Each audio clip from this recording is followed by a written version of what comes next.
Yes, I hear you, Altro. There's an enormously loud buzz in my IFT. There's camera there, and you can there. Okay, gotcha. Happens when you drink too much. Happens when you drink too much. You get an enormous buzz. Is that the problem? That's the problem. It might have been for my taste. It's the 3 martini lunches? Oh, so that's what the buzz is. Don't you would have figured that out by now. You've been in the game long enough. 30 years in this business and I just figured it out. No, you're doing your own thing. Yeah, Jason, Noah.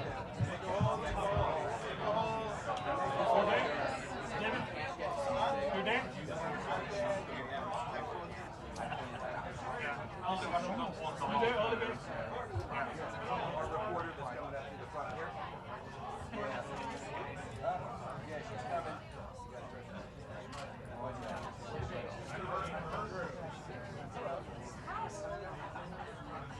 Hello there. I'm just Dan. How are you? It's a great color for you.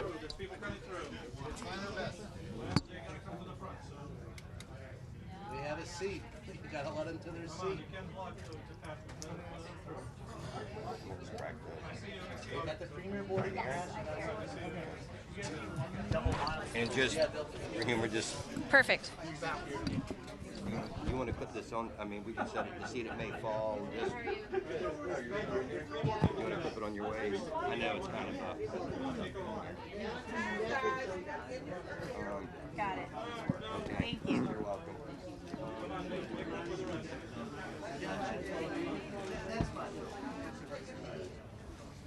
How are you?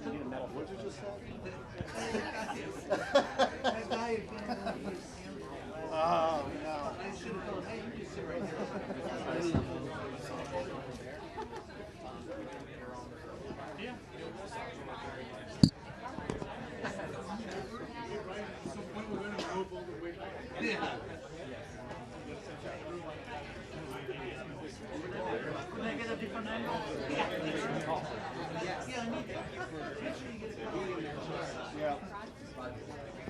I'm gonna go to the back of the room with your producer. If you need anything, try and text. Remember, you're on the same IFB and your mic's gonna be hot. This is a shit show. Okay.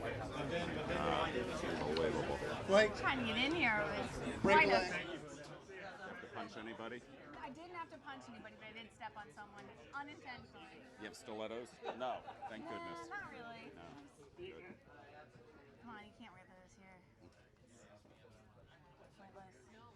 I do sometimes. Right, but- sometimes. On a good day. Yeah. Yeah.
wants to just pull this out and look at jump hard.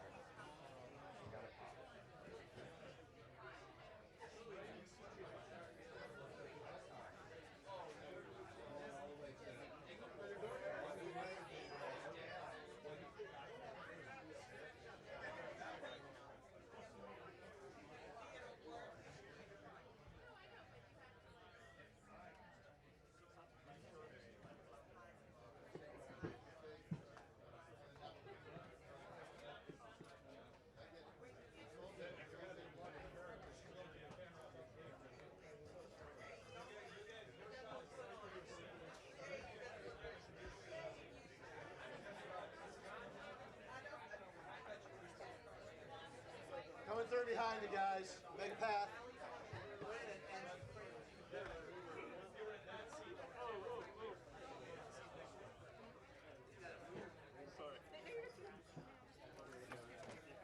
Hi, babe.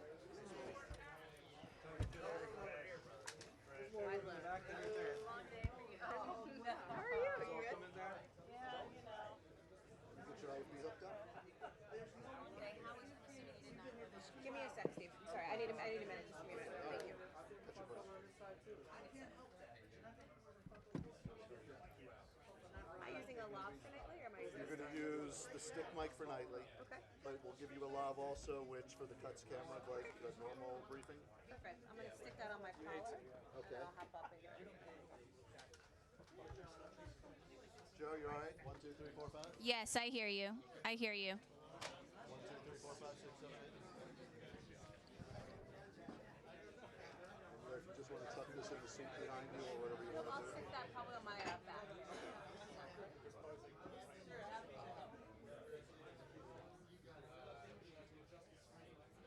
going to wrap this, Steve, okay? That's fine. And actually, I might have you help me just stick We'll this. be more than happy. That's why I'm here. Perfect. Excuse me.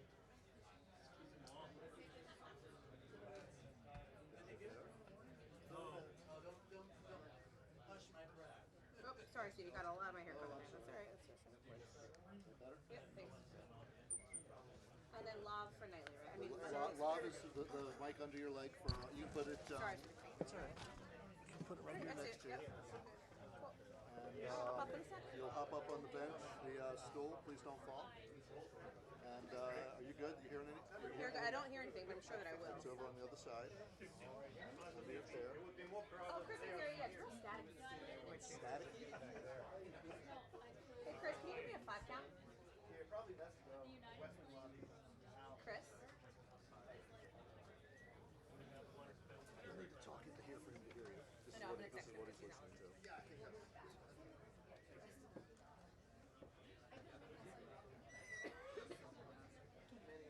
Hey, Chris, can you give me a 5 count? Yeah, cool. Rock and roll. Thank you.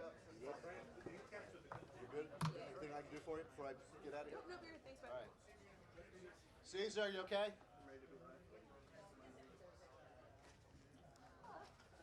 been a while. Boy. It's just been a minute, huh?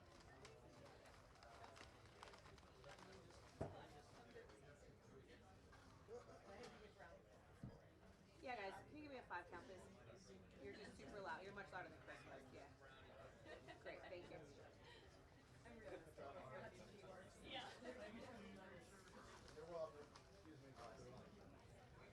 Sure, guys. Hallie Mike Jack 1 2 3 4 5 6 7 8 9 10. Hallie Mike 1 2 3 4 5 6 7 8 9 10. Thank you.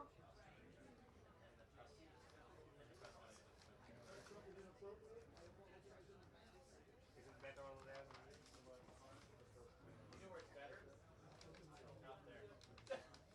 Pennsylvania. That's where it's better.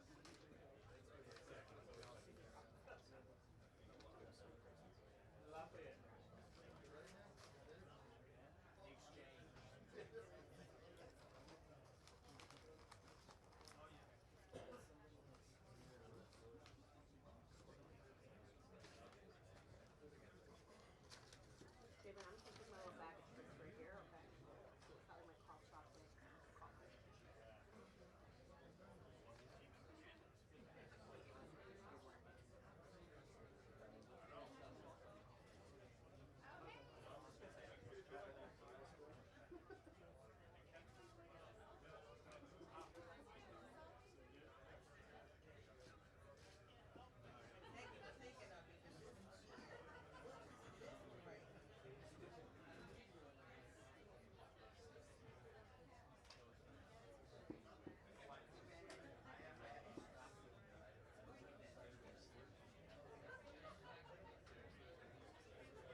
Is someone talking to me?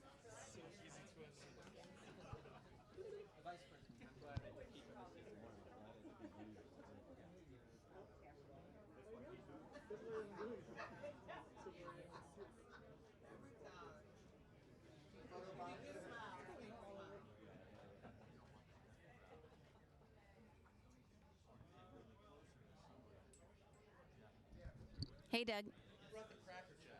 You hear me?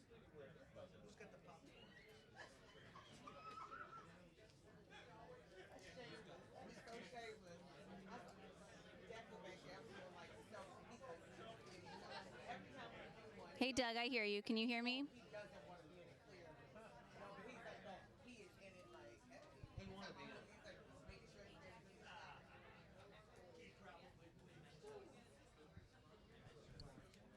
Do it again, John.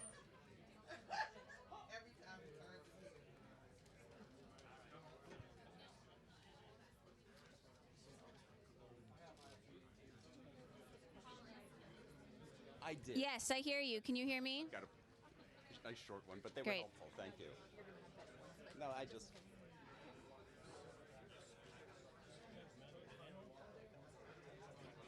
I just like to ask basic Yes. questions like, what the hell are Hi. you doing about this? I hear you.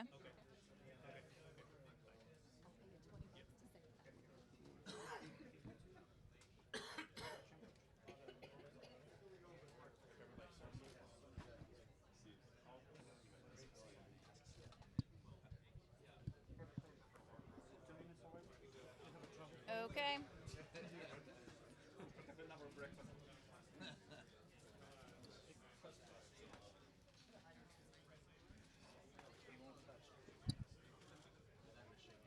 What camera am I looking at? Hey, you. Hi.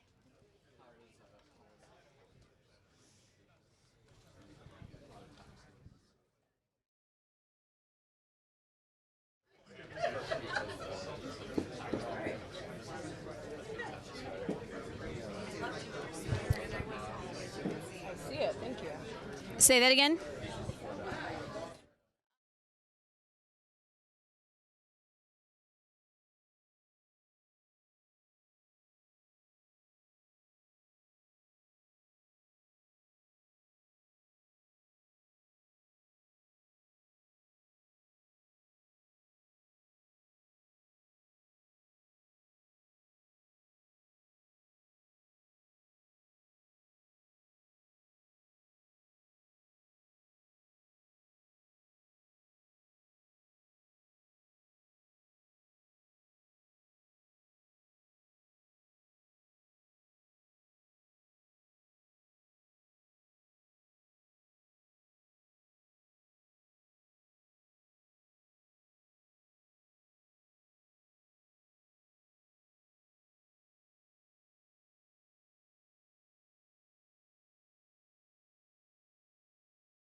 Coronavirus task force, members of the CDC, they are all going to be here when President Trump steps in here in just a few minutes. And, you know, Secretary of Health and Human Services, Alex Azar, he said that the whole idea for this briefing today actually came from President Trump, because President Trump told him that when you come over to give me a briefing tonight, let's just open this up to the entire press. And so that's what we're seeing tonight. It's been a long time since President Trump has spoke in this briefing room, and so it is absolutely packed in here with members of the media. So we expect President Trump tonight to talk about exactly how his administration is preparing to respond to the coronavirus outbreak.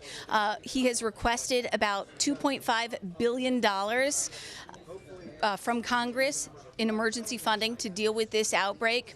And you have Democrats on Capitol Hill saying that that is simply not enough money. Even the House Minority Leader, Kevin McCarthy, a Republican, has said that that's not enough money. He wants about $4 million. The White House asking for $2.5 billion. So it'll be interesting to see exactly how President Trump deals with some of that criticism from members of his own party and from Democrats tonight. It'll also be very interesting to see exactly what the CDC says. Remember, yesterday the CDC said that it was inevitable that the coronavirus was going to spread in the U.S. President Trump said it was under control. We'll see how they square that in just a few minutes. Brett?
Is in the room. The president is like to come out in a second. Sit down if you want.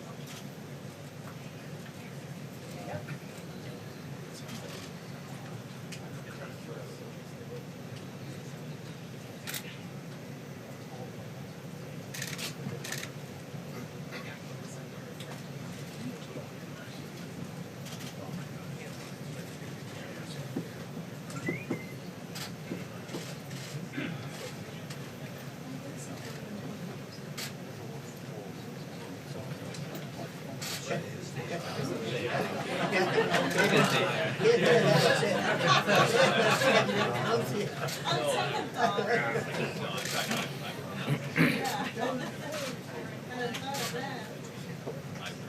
go. They had the dust off the voting line. They haven't used the White House briefing room here for some time. The president, of course, spent very little time in this room. It is packed right now. Members of the cabinet behind me here. You see Economic Council Director Vallow is here. Health Secretary Cesar is here as well. The president arrived back from India just this morning. And the fact that he is holding this press conference today is a sign just how seriously he takes the threat from this disease and how seriously it could impact his presidency. So we expect in the next few minutes the president to talk about his plans and that $2.5 billion. Okay, I'm done. Thank you. Is Jeff good? Okay, thank you. Yes, sir.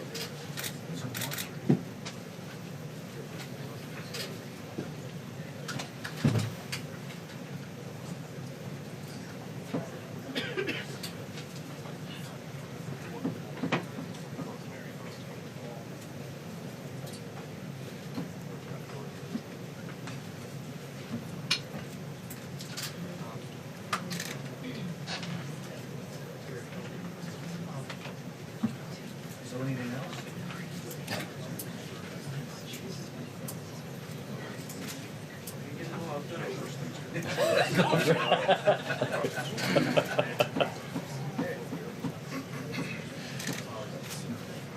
Just between us and Just between us. people.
I've never seen it like this.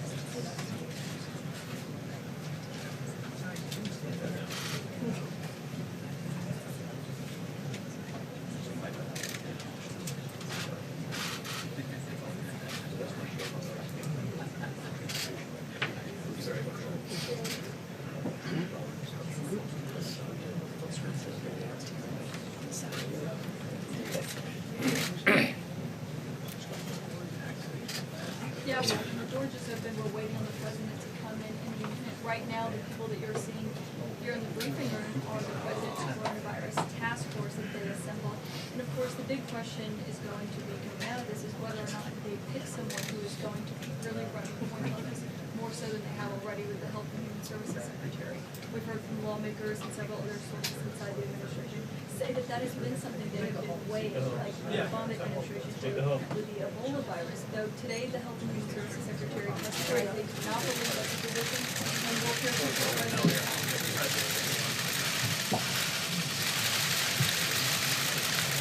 Thank you very much, everybody. Thank you very much. Before I begin, I'd like to extend my deepest condolences to the victims and families in Milwaukee, Wisconsin. Earlier today, a wicked murderer opened fire at a Molson Coors Brewing Company plant, taking the lives of 5 people. A number of people were wounded, some badly wounded. Our hearts break for them and their loved ones. We send our condolences. We'll be with them. And it's a terrible thing, terrible thing. So our hearts go out to the people of Wisconsin and to the families. Thank you very much. I've just received another briefing from a great group of talented people on the virus that is going around to various parts of the world. We have, through some very good early decisions that were actually ridiculed at the beginning, we closed up our borders to flights coming in from certain areas, areas that were hit by the coronavirus and hit pretty hard. And we did it very early. A lot of people thought we shouldn't have done it that early, and we did, and it turned out to be a very good thing. And the number one priority from our standpoint is the health and safety of the American people, and that's the way I viewed it when I made that decision. Because of all we've done, the risk to the American people remains very low. And we have the greatest experts in the world, really in the world, right here. The people that are called upon by other countries when things like this happen. We're ready to adapt, and we're ready to do whatever we have to as the disease spreads, if it spreads. As most of you know, the level that we've had in our country is very low, and those people are getting better, or we think that in almost all cases, the better are getting. We have a total of 15. We took in some from Japan. You heard about that, because they're American citizens and they're in quarantine. And they're getting better too. But we felt we had an obligation to do that. It could have been as many as 42. And we found that it was just an obligation we felt that we had. We could have left them, and that would have been very bad, I think, American people. And they're recovering. Of the 15 people, the original 15, as I call them, 8 of them have returned to their homes, to stay in their homes until fully recovered. 1 is in the hospital, and 5 have fully recovered. And 1 is, we think, in pretty good shape. and it's in between hospital and going home. So we have a total of, 15 people, and they're in a process of recovering, with some already having fully recovered. We started out by looking at certain things. We've been working with the Hill very, very carefully, very strongly, and I think we have very good bipartisan spirit for money. We were asking for $2.5 billion, and we think that's a lot, but the Democrats and I guess Senator Schumer wants us to have much more than that. And normally in life I'd say, we'll take it. We'll take it. If they want to give more, we'll do more. We're going to spend whatever's appropriate. Hopefully we're not going to have to spend so much, because we really think we've done a great job in keeping it down to a minimum. And again, we've had tremendous success beyond what people would have thought. Now, at the same time, you do have some outbreaks in some countries. Italy and various countries are having some difficulty. China, you know about where it started. I spoke with President Xi. We had a great talk. He's working very hard, I have to say. He's working very, very hard. And if you can count on the reports coming out of China, that spread has gone down quite a bit. The infection seems to have gone down over the last 2 days. As opposed to getting larger, it's actually gotten smaller. In one instance where we think it's somewhat reliable, it seems to have gotten quite a bit smaller. With respect to the money that's being negotiated, they can do whatever they want. I mean, we'll do the 2.5. We're requesting 2.5. Some Republicans would like us to get 4, and some Democrats would like us to get 8.5. And we'll be satisfied whatever it is. We're bringing in a specialist, very highly regarded specialist, tomorrow, who works actually at the State Department. Very, very tremendously talented in doing this. I want you to understand something that shocked me when I saw it, that I spoke with Dr. Fauci on this, and I was really amazed, and I think most people are amazed to hear it. The flu in our country kills from 25,000 people to 69,000 people a year. That was shocking to me. And so far, if you look at what we have with the 15 people, and they're recovering, one is pretty sick, but hopefully will recover. But the others are in great shape. But think of that, 25,000 to 69,000. Over the last 10 years, we've lost 360,000. These are people that have died from the flu, from what we call the flu. Hey, did you get your flu shot? And that's something. Now, what we've done is we've stopped non-U.S. citizens from coming into America from China. That was done very early on. We're screening people, and we have been at a very high level, screening people coming into the country from infected areas. We have in quarantine those infected and those at risk. We have a lot of great quarantine facilities. We're rapidly developing a vaccine, and they can speak to you. The professionals can speak to you about that. The vaccine is coming along well, and in speaking to the doctors, we think this is something that we can develop fairly rapidly, a vaccine for the future, and coordinate with the support of our partners. We have great relationships with all of the countries that we're talking about. Some it's a fairly large number of countries. Some it's one person, and many countries have no problem whatsoever. And we'll see what happens. But we're very, very ready for this, for anything, whether it's going to be a breakout of larger proportions or whether or not we're at that very low level, and we want to keep it that way. So we're at the low level. As they get better, we take them off the list, so that we're going to be pretty soon at only 5 people, and we could be at just 1 or 2 people over the next short period of time. So we've had very good luck. The Johns Hopkins, I guess it is a highly respected, great place.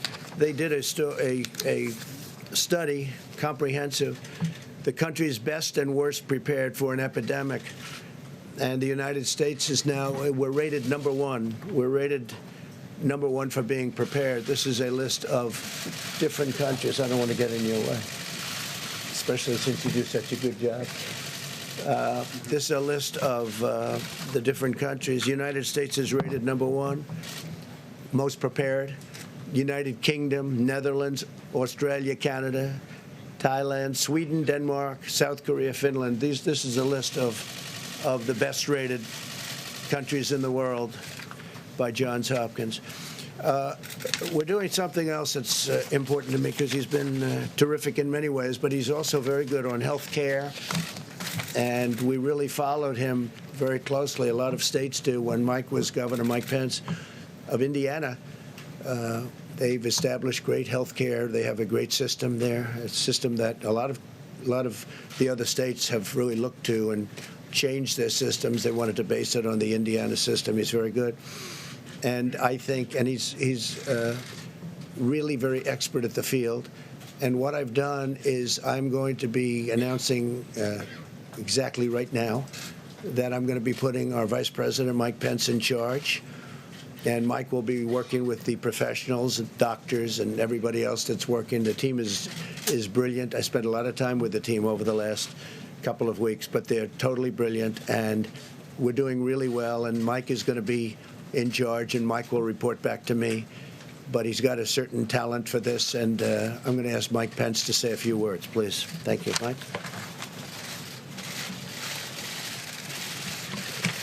Thank you, Mr. President. President Trump's made clear from the first days of this administration we have no higher priority than the safety, security, health, and well-being of the American people. And from the first word of an outbreak of the coronavirus, the President took unprecedented steps to protect the American people from the spread of this disease. He recounted those briefly, but the establishment of travel restrictions, aggressive quarantine effort of Americans that are returning, declaration of a public health emergency, and establishing the White House Corona Task Force are all reflective of the urgency that the President has brought to a whole-of-government approach. As a former governor from the state where the first MERS case emerged in 2014, I know full well the importance of presidential leadership, the importance of administration leadership, and the vital role of partnerships of state and local governments and health authorities in responding to the potential threat of dangerous infectious diseases. And I look forward, Mr. President, to serving in this role and bringing together all the members of the Corona Task Force that you've established, HHS, CDC, DHS, the Department of Transportation, and State. This team has been, at your direction, Mr. President, meeting every day since it was established. My role will be to continue to bring that team together, to bring to the President the best options for action to see to the safety and well-being and health of the American people. We'll also be continuing to reach out to governors, state and local officials. In fact, in the recent days, the White House met with over 40 state, county, and city health officials from over 30 states and territories to discuss how to respond to this, to the potential threat of the coronavirus. We'll be working with them in renewed ways to make sure they have the resources to be able to respond. And as the President said, we'll be adding additional personnel here at the White House to support our efforts on the President's behalf. We'll also be working with members of Congress to ensure that the resources are available for this whole of government response, and we'll be working very closely with Secretary Azar and his team that have done an outstanding job communicating to the public to ensure the American people have the best information on ways to protect themselves and their families, and also that the public has the most timely information on the potential threat to the American people. Mr. President, as we've been briefed, while the threat to the American public remains low of a spread of the coronavirus, you have directed this team to take all steps necessary to continue to ensure the health and well-being of the American people. And the people of this country can be confident that under your leadership, we will continue to bring the full resources of the federal government in coordination with our state and local partners to see to the health and well-being and to the effective response to the coronavirus here in the United States of America. With that, the President's asked me to recognize the Secretary of Health and Human Services, Alex Azar, and also the Deputy Director of CDC, Dr. Ann Shochet, for remarks. Secretary. Well, thank you, Mr. Vice President, and thank you, Mr. President, for gathering your public health experts here today and for your strong leadership in keeping America safe. And I just want to say I could not be more delighted that you've asked the Vice President, my old friend and colleague, to lead this whole of government approach with us under the emergency support function number 8. As of today, we have 15 cases of COVID-19 that have been detected in the United States, with only 1 new case detected in the last 2 weeks. We also have 3 cases among Americans repatriated from Wuhan and 42 cases among Americans repatriated who had been stuck on the Diamond Princess in Japan. The President's early and decisive actions, including travel restrictions, have succeeded in buying us incredibly valuable time. This has helped us contain the spread of the virus, handle the cases that we have, and prepare for the possibility that we will need to mitigate broader spread of infections within the United States. The President's actions, taken with the strong support of his scientific advisors, have proven to be appropriate, wise, and well-calibrated to the situation. We're grateful for the hard work that healthcare workers, first responders, communities, and state and local leaders have put into the response so far. Because of this hard work and the President's leadership, the immediate risk to the American public has been and continues to be low. Our containment strategy has been working. At the same time, what every one of our experts and leaders have been saying for more than a month now remains true. The degree of risk has the potential to change quickly, and we can expect to see more cases in the United States. That is why we've been reminding the American public and our state, local, and private sector partners that they should be aware of what a broader response would look like. CDC has recommended that the American public, and especially state and local governments, businesses, and other organizations, should refresh themselves on how they would respond in the event that the situation worsens. We're encouraging Americans to learn what future steps might be necessary to keep themselves and their communities safe. Knowing these potential steps now can help keep the risk to you and your community low. Americans can find useful information at cdc.gov/COVID, COVID-19. And we're working closely with government and private sector partners to educate them about preparedness. Finally, we've begun working with Congress to secure the funding that we need. There are 5 major priorities in the White House request to Congress that the White House made on Monday. These priorities are: first, expanding our surveillance network; second, support for state and local governments work; third and fourth, development of therapeutics and vaccines; and fifth, manufacturing and purchase of personal protective equipment like gowns and masks. As chairman of the President's Coronavirus Task Force, I'm committed to providing regular updates from our coordinated interagency process. We've had our top public health leaders, like those joining me here today, speaking to the media many times per day to inform the American public. The Trump administration is going to continue to be aggressively transparent, keeping the American people and the media apprised of the situation and what everyone can do. With that, I'm going to hand things over to Dr. Ann Shochet. Dr. Shochet is the senior career official at the Centers for Disease Control and Prevention, the principal deputy director, with an over 30-year career at the CDC in public health and as a member of the United States Public Health Service Commission Corps. So, Dr. Shochet, I'll turn it over to you. Thanks so much, Mr. Secretary. As you know, this has been a difficult and challenging time, and our hearts go out to the individuals who have been directly affected by the virus and to all those who have been working tirelessly in responding to it. Our aggressive containment strategy here in the United States has been working, and is responsible for the low levels of cases that we have so far. However, we do expect more cases, and this is a good time to prepare. As you heard, it's the perfect time for businesses, healthcare systems, universities, and schools to look at their pandemic preparedness plans, dust them off, and make sure that they're ready. And we have lots more information at the CDC's website and in partnership on how to do that. But it's also a really good time for the American public to prepare and for you to know what this means for you.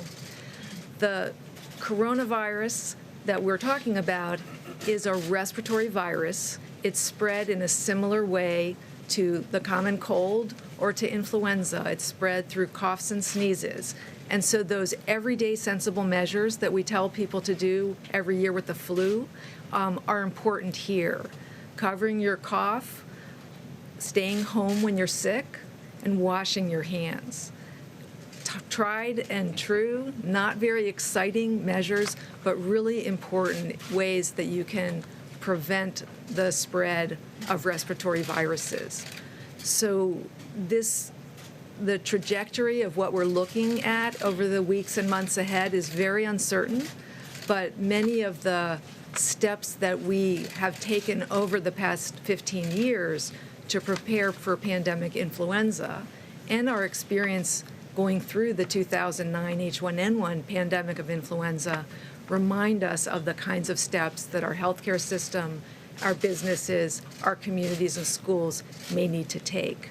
We're in this together, all of government, the public and the private sector, and the CDC wants to make sure you have the best information available every day. Thank you.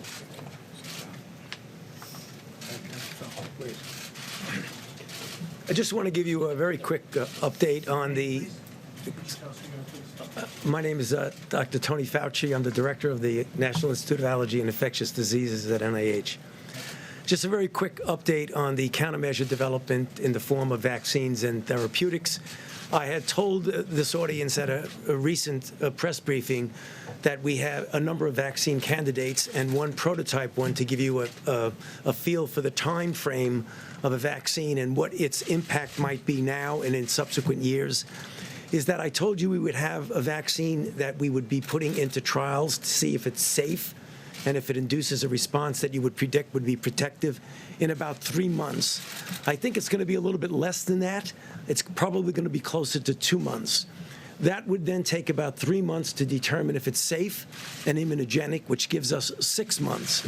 Then you graduate from a trial, which is phase 1 of 45 people, to a trial that involves hundreds, if not low thousands of people to determine efficacy. At the earliest, an efficacy trial would take an additional 6 to 8 months. So although this is the fastest we have ever gone from a sequence of a virus to a trial, it still would not be any applicable to the epidemic unless we really wait about a year to a year and a half. Now, that means 2 things. One, the answer to containing is public health measures. We can't rely on a vaccine over the next several months to a year. However, if this virus, which we have every reason to believe it is quite conceivable that it will happen, will go beyond just a season and come back and recycle next year. If that's the case, we hope to have a vaccine. And then finally and briefly, therapeutics. There are a number of antiviral drugs that are being tested. A few days ago, we initiated a randomized controlled trial of a drug called remdesivir, which has antiviral activity in vitro in an animal model. The good news about that is that it's a trial that's randomized to either placebo or standard of care and drug and standard of care, which means that we will know reasonably soon whether it works. And if it does, we will then have an effective therapy to distribute. Thank you. Okay. Thank you. Go ahead, please. Thank you very much, Mr. President. First of all, you have just come from a long and busy trip from India. And Great country. As far as this coronavirus is concerned, you have a great scientific and medical team behind you and with you, and I'm sure they will keep America safe. As far as your trip to India, Mr. President, where do we go from here as far as U.S.-India relations are concerned? And also, Mr. President, you are very famous in India, and Prime Minister Modi is very famous in America. What is the future? And Indian-American community is with you, Mr. President. Yeah, we won't talk too much about that other than I just got back. Long flight. It's a long flight. He's a great gentleman, a great leader. It's an incredible country. We were treated very, very well, and we really enjoyed it. A lot of tremendous progress was made in terms of relationship. Our relationship with India is extraordinary right now, and we're going to be doing a lot of business with India. They're sending billions and billions of dollars now to the United States, but we'd rather talk about this right now. The CDC said yesterday that they believe it's inevitable that the virus will spread in the United States, and it's not a question of if, but when. Do you agree with that assessment? Well, I don't think it's inevitable. It probably will. It possibly will. It could be at a very small level, or it could be at a larger level. Whatever happens, we're totally prepared. We have the best people in the world. You see that from the study. We have the best prepared people, the best people in the world. Congress is willing to give us much more than we're even asking for. That's nice for a change. But we are totally ready, willing, and able. It's a term that we use. It's ready, willing, and able. And we have. It's going to be very well under control. Now, it may get bigger. It may get a little bigger. It may not get bigger at all. We'll see what happens. But regardless of what happens, we're totally prepared. Please. Mr. President, you talked a little earlier about the screening measures that you put in place and the travel restrictions you put in place regarding China. At this point, as the virus spreads in Italy and South Korea, are you planning on adding those countries? Well, just so you understand, I'm the president of the United States. I'm not the president of other countries. Other countries, some are on the list that are very respected in what they do in terms of what we're talking about. But I really want to be responsible for this country if it means placing a very strong situation on the border so people can't come into our country from a country that is infected. We're doing that, and we've already done it with numerous countries. But we have to focus on this country. I don't think it's right to impose ourselves on others. But if others aren't taking care, or we think they're doing it incorrectly, we're dealing with World Health, and we have terrific people. And CDC does go around and help other countries, give them recommendations as what to do. But they're working on their countries, and we're working on our countries. And so far, from our standpoint, it's really worked out very well. Just to follow up on this question, can you clarify, are you considering restricting travel to and from South Korea, Italy, and other countries that have been affected? At a right time, we may do that. Right now, it's not the right time, but at a right time. And we are checking people as they come through, specifically for the problem that we're dealing with. So we're checking a lot of people if they're coming from South Korea's been hit pretty hard. Italy's been hit pretty hard. China is obvious what's happened in China. But again, the numbers seem to be leveling off and going down in China, which is very good news. So we'll see what happens. Please. White House has spent a day denying that they are going to appoint a czar to run point on the coronavirus response. Today, the Secretary Azar testified that he didn't think one was necessary and they were going to run it out of HHS. And you yourself have been downplaying this. So why are you now selecting the vice president to run Mike point is on not this? his vice president. He's in the administration. But I'm having everybody report to Mike. Mike's been very good, very adept. Anybody that knows anything about health care, they look at the Indiana model, and it's been a very great success. It's been a tremendous model in terms of health care, and this is really an offshoot of that. So this isn't a czar. I don't view Mike as a czar. Mike is part of the administration, but I'm having them report to Mike. Mike will report to me. They'll also be reporting in some cases to both. I'll be going to meetings quite a bit, depending on what they want to do and what message we want to get out. But we've done really an extraordinary job. When you look at a country this size, with so many people pouring in, we're the number one in the world for people coming into a country by far, and we have a total of 15 cases, many of which, almost much within a day, I will tell you, most of whom are fully recovered. I think that's really a pretty impressive mark. Now, we did take in 40 people that were Americans, and they're also recovering, but we brought them in, so I have a different group. But we felt we had an obligation to American citizens outside of the country that we're trying to get back in. we thought it was very important. Mr. President, the stock market has taken a big hit over the past few days. What can you do about that? And if the CDC is right in saying that the spread is inevitable, are you going to be dealing with stock market issues and economy issues for some time to come? Well, I really think the stock market is something I know a lot about. I think it took a hit maybe for two reasons. I think they look at the people that you watched debating last night and they say if there's even a possibility that can happen. I think it really takes a hit because of that. And it certainly took a hit because of this, and I understand that also because of supply chains and various other things and people coming in. But I think the stock market will recover.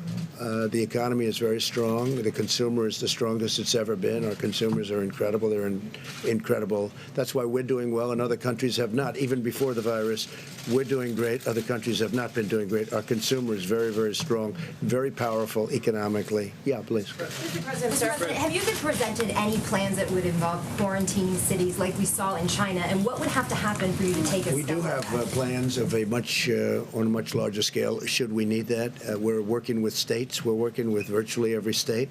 And we do have plans on a larger scale if we need it. We don't think we're going to need it, but, you know, you always have to be prepared. And, again, Congress is talking to us about funding, and we're getting far more than what we asked for, and I guess the best thing to do is take it. We'll take it. How much money are you willing to give Congress if they're going $6 billion? Well, we're going to see, but we'll take care of states because states are working very hard. We have hospitals in states that make rooms available, and they're building quarantine areas where you can keep people safely. We're working really well with states. It's a very big part of it.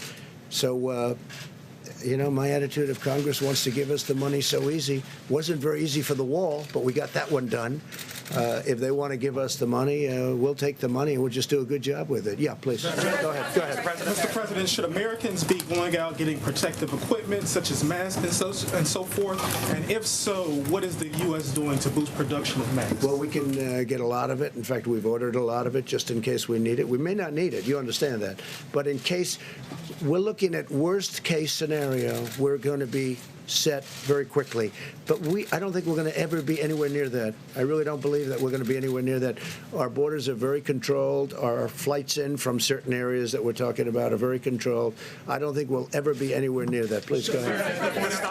Back to the stock market for a second. The travel-related stocks have especially been hammered here in the last couple days. What would you say to Americans out there who right now are looking forward to the summer or the upcoming months and saying to themselves, should I make myself summer plans? Should I go travel abroad? Well, hopefully they're going to be able to do that. We hope that it's going to be in good shape by that time. But, you know, they're going to have to remain a little bit flexible. Yeah, I would say travel-related companies, certainly right now, they would be hurt. At the same time, this ends. This is going to end. Hopefully it'll be sooner rather than later. And I think the business that they lost will be picked up at a later date. But, you know, right now, I think they're not going to be, probably not going to be going to China. They're not going to be going to certain countries where the problem is far greater than it is in the United States. What it's going to do is keep people home, and they're going to travel to places that we have. We have the greatest.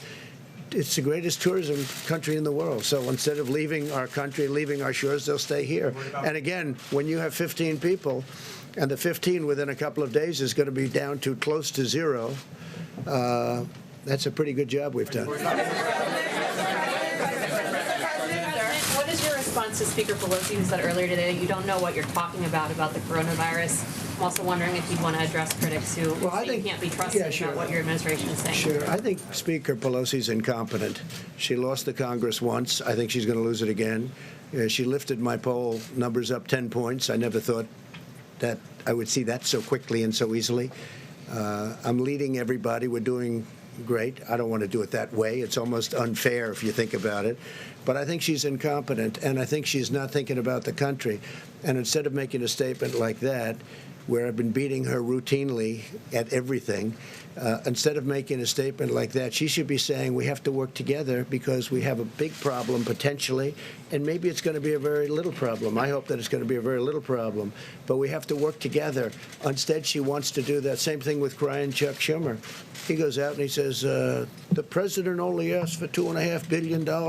He should have $8.5 billion. This is the first time I've ever been told that we should take more. Usually it's we have to take less. And we should be working together. He shouldn't be making statements like that because it's so bad for the country. And Nancy Pelosi, I mean, she should go back to her district and clean it up because it's the #1. If you look at percentage down, that was one of the finest in the world, and now you look at what's happening. And I'm just saying, we should all be working together. She's trying to create a panic, and there's no reason to panic because we have done so good. These professionals behind me and over here and over there and back here and in some conference rooms, I just left a group of 45 people that are the most talented people in the world. Parts of the world are asking us in a very nice way, can they partake and help them? So Nancy Pelosi shouldn't, and she knows it's not true. She knows all they're trying to do is get a political advantage. This isn't about political advantage. We're all trying to do the right thing. They shouldn't be saying, this is terrible, President Trump isn't asking for enough money. How stupid a thing to say. If they want to give us more money, that's okay. We'll take more money. Some Republicans think we should have more money, too. That's okay. We'll take more money. But they shouldn't demean the people that are on the stage who are the finest in the world. They're not demeaning me. They're demeaning the greatest healthcare professionals in the world and people that do exactly what we're talking about. Your campaign today sued the New York Times for an opinion piece. Yeah. Is it your opinion or is it your contention that if people have an opinion contrary to yours that they should be sued? Well, when they get the opinion totally wrong, as the New York Times did, and frankly, they've got a lot wrong over the last number of years. So we'll see how let that work its way through the courts. Right? No. If you read it, you'll see it's beyond an opinion. That's not an opinion. That's something much more than an opinion. They did a bad thing, and there'll be more coming. There'll be more coming. Crisis here. Tokyo will host the Summer Olympics this July. Do you expect Tokyo will be? I hope so, because Shinzo Abe is a very good friend of mine. I love the people of Japan, and I hope it's going to be in good shape. As you know, you have a number of people in Japan who have been infected. I hear they're doing a very professional job, which doesn't surprise me at all. With Shinzo and with all of the people you have, I know Japan very well. I think they're going to handle it very well. It's a little tight. You know, it's a little tight. They spent billions of dollars building one of the most beautiful venues I've ever seen. And your prime minister is very proud of it. I hope it's going to be fine. We hope it will.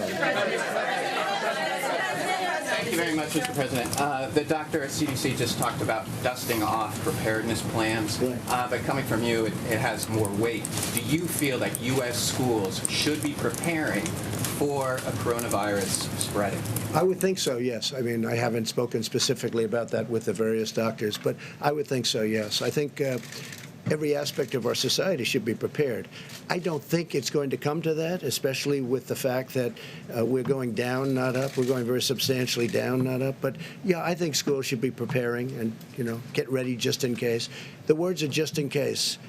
We don't think we're going to be there. We don't think we're going to be anywhere close. And, again, if you look at some countries, they are coming down. It's starting to go in the other direction. This will end. This will end.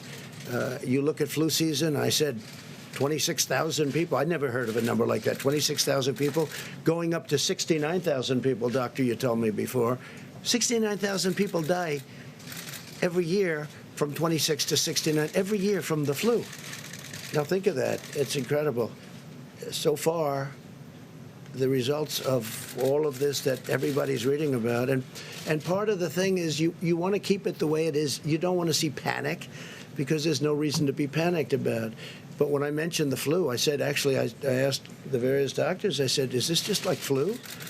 Because people die from the flu. And this is very unusual. And it is a little bit different, but in some ways it's easier, and in some ways it's a little bit tougher. But we have it so well under control. I mean, we really have done a very good job. Go ahead. Do you believe the number of fatalities? Mr. President. You mentioned the stock market earlier. To go back to that, to be clear, the Dow Jones dropped more than 2,000 points this week. Are you suggesting that that was overblown? Are financial markets overreacting here?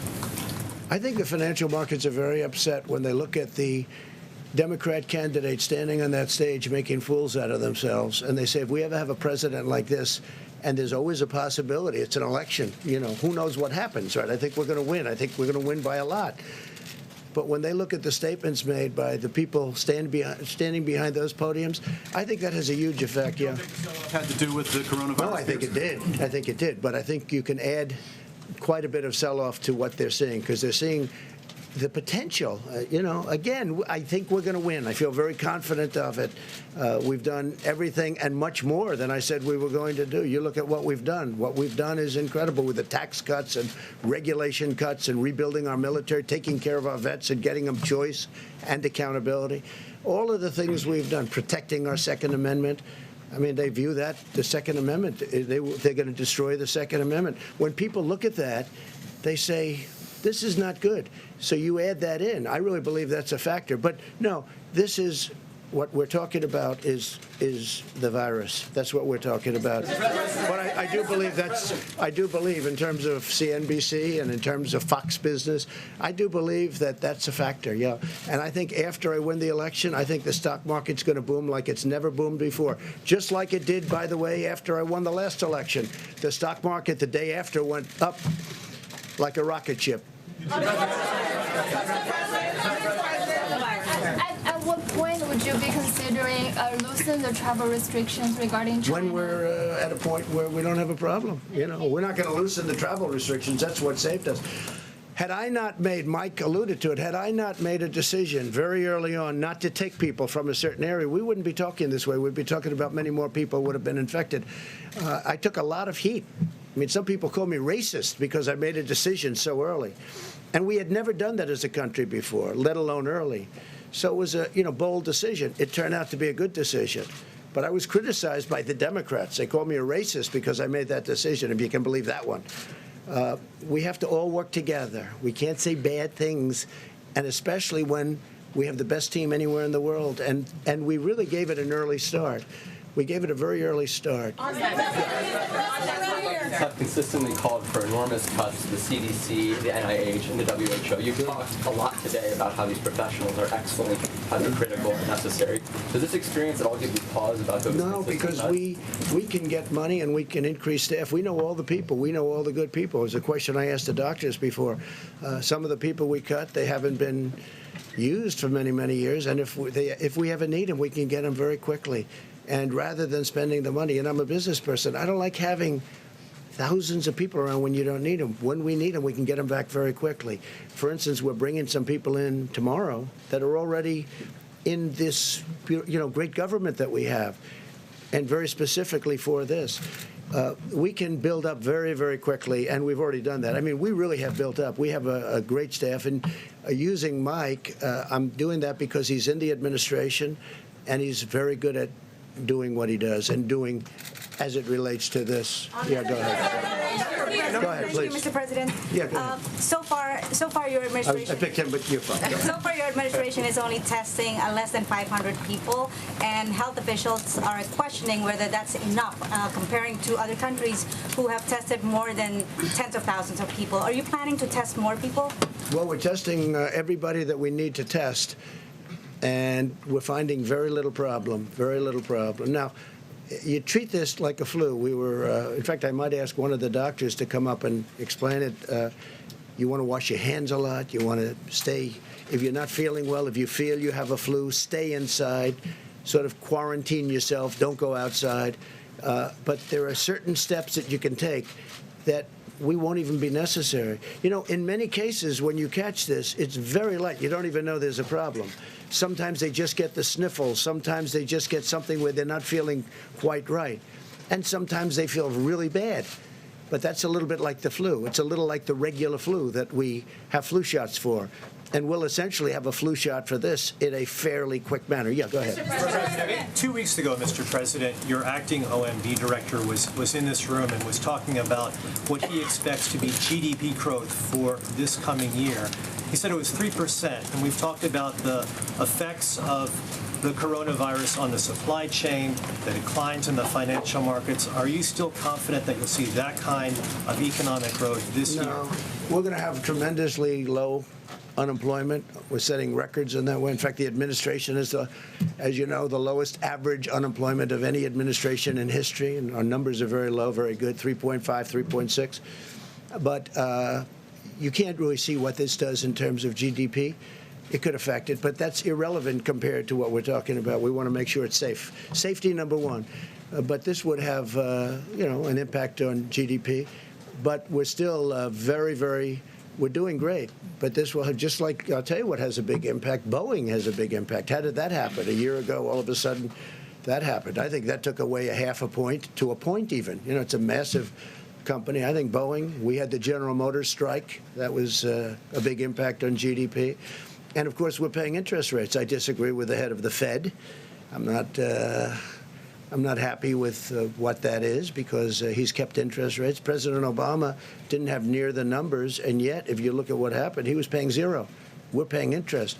Now, it's more conservative, and frankly, people that put their money away are now getting a return on their money as opposed to not getting anything. But I think, you know, we're the greatest of them all. We should be paying the lowest interest rates. And when Germany and other countries are paying negative rates, meaning they're literally getting paid when they put out money. I mean, they borrow money and they get paid when it gets paid back. Who ever heard of this before? It's a first.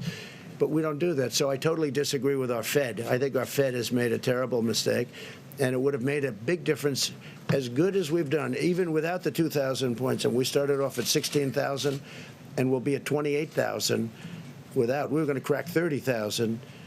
We have had increases like nobody's seen before. But we're doing well, but we have to watch. We're doing well anyway, in other words, even despite the 2,000 points. It sounds like a lot, and it's a lot, but it's not. It's very little compared to what we've gone up. But we'll be watching it very closely. But we have been hurt by General Motors. We've been hurt by Boeing, and we've been hurt, in my opinion, very badly by our own Federal Reserve, who has also created a very strong dollar. That's something nice about a strong dollar, but it makes it much harder to do business outside of this country. Thank you, sir. A number of your supporters online have embraced these theories or forwarded these theories that the CDC may be exaggerating the threat of coronavirus to hurt you politically. Rush Limbaugh the other day said this has been advanced to weaponize the virus against you. You don't mean my supporters. You mean my people that are not supporters. Right, your opponents. I agree with that. I agree. I think they are. I think, and I'd like it to stop. I think people know that when Chuck Schumer gets upset, I mean, he did the same thing with a couple of trade deals that are phenomenal deals now. Everybody's acknowledged they're phenomenal deals. Before he ever saw the deal, he didn't even know we were going to make a deal. They said, what do you think of the deal with China? I don't like it. I don't like it. He talked about tariffs. I left the tariffs on, 25% on $250 billion. He said he took the tariffs off. He didn't even know the deal. And he was out there knocking it because that's a natural thing to say. But when you're talking about especially something like this, we have to be on the same team. This is too important. We have to be on the same team. Have you seen evidence that the CDC is trying to hurt you? No, I don't think the CDC is at all. No, they've been working really well together. No, they really are. They're professional. I think they're beyond that. They want this to go away. They want to do it with as little disruption, and they don't want to lose life. I see the way they're working. This gentleman, these people behind me, and others that are in the other room. They're incredible people. No, I don't see that at all.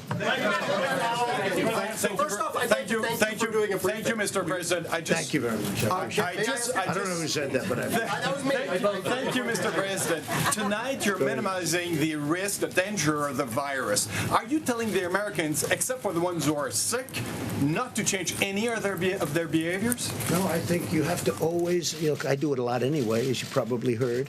Wash your hands, stay clean. You don't have to necessarily grab every handrail unless you have to. You do certain things that you do when you have the flu. I mean, view this the same as the flu. When somebody sneezes, I mean, I try and bail out as much as possible with the sneezing. I had a man come up to me a week ago. I hadn't seen him in a long time, and I said, how you doing? He said, fine, fine. He hugs me, kisses. I said, are you well? He says, no. He said, I have the worst fever and the worst flu. And he's hugging and kissing me. So I said, excuse me. I went there, I started washing my hands. So you have to do that. This is, I really think, Doctor, you want to treat this like you treat the flu, right? And, it's going to be I want to have you, I love you. It was so nice of you to say thank you very much. Go ahead. Give me a nice question then. Don't ruin it. Don't ruin it with a bad question. Go ahead. It's really nice to talk to you without the helicopter. I got to say that. But also, I want to talk to you about 2014. During During the Ebola crisis, you said you wanted a quote-unquote full travel ban. You said Obama was a quote-unquote stubborn dope not for doing it. You said, just stop the flights, dummies. You also said it was a quote-unquote total joke to appoint someone to lead the Ebola response with, quote, zero experience in the medical field. Now you've appointed They listened to a lot of what I had to say. I did. So how does that square with what you're doing They now? listened to a lot, well, because this is a much different problem than Ebola. Ebola, you disintegrated, especially at the beginning. They've made a lot of progress now in Ebola. But with Ebola, we were talking about it before, you disintegrated. You got Ebola. That was it. This one is different, much different. This is a flu. This is like a flu.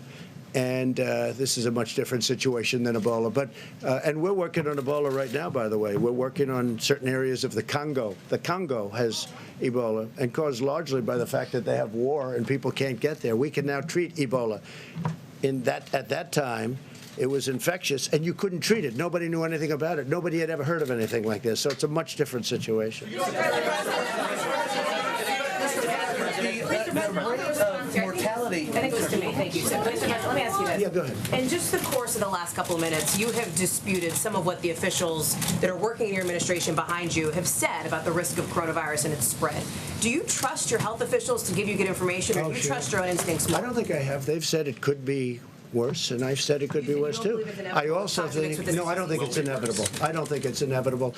I think that we're doing a really good job in terms of maintaining borders, in terms of letting people in terms of checking people. And also, that's one of the reasons I'm here today, getting the word out so people can, they'll know. They're going to know. No, I don't think it's inevitable. I think that there's a chance that it could get worse. There's a chance it could get fairly substantially worse, but nothing's inevitable. So you're not Mr. President, Brazil has its first case. That's right. Brazil. Right, Brazil. Yeah. And you have many Americans now in Brazil for Carnival. What are your concerns, and what are the procedures and practices that you plan to implement as those Americans are trying to come back home? Yes, we've gotten very strong on people coming in from Brazil. Now, it only has one case. It's a big country, but it only has one case. But still, it's a case.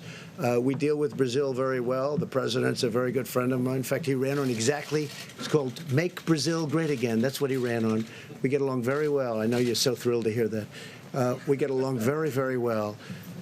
And we're working with Brazil, but we have much worse instances than Brazil. You know, you have Italy and you have other countries where they have much more than one person. They have one person right now, as of just a little while ago, one person in Brazil.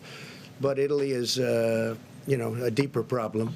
And we're checking people coming in very, very strongly from those. And at some point, we may cut that off. You know, at some point, depending on what happens, we may cut certain additional countries off, like we've had to do with China. And we hope we can open it up to China as soon as possible. And we hope the numbers we've been getting,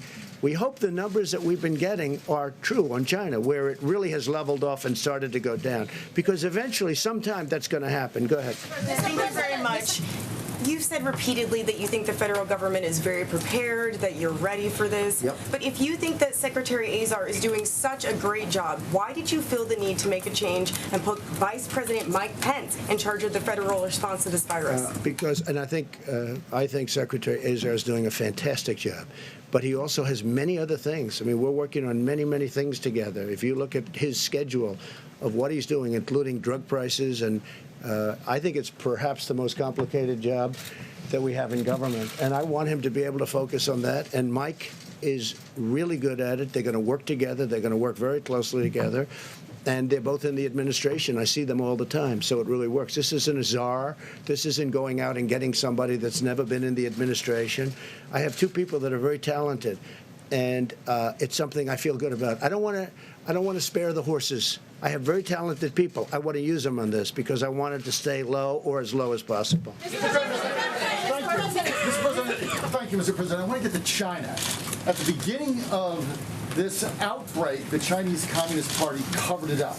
That has been the general consensus of everyone. How can you now legitimately trust President Xi and the Chinese Communist regime, President Xi, and the Chinese Communist regime to be forthcoming and forthright with this pandemic? Well, I can tell you this. I speak to him. I had a talk with him very recently, and he is working so hard on this problem. He is working so hard, and They're very tough and very smart, and it's a significant group of very talented people that are working. And they're calling up Dr. Fauci. They're calling up our people. We're dealing with them. We're giving them certain advice.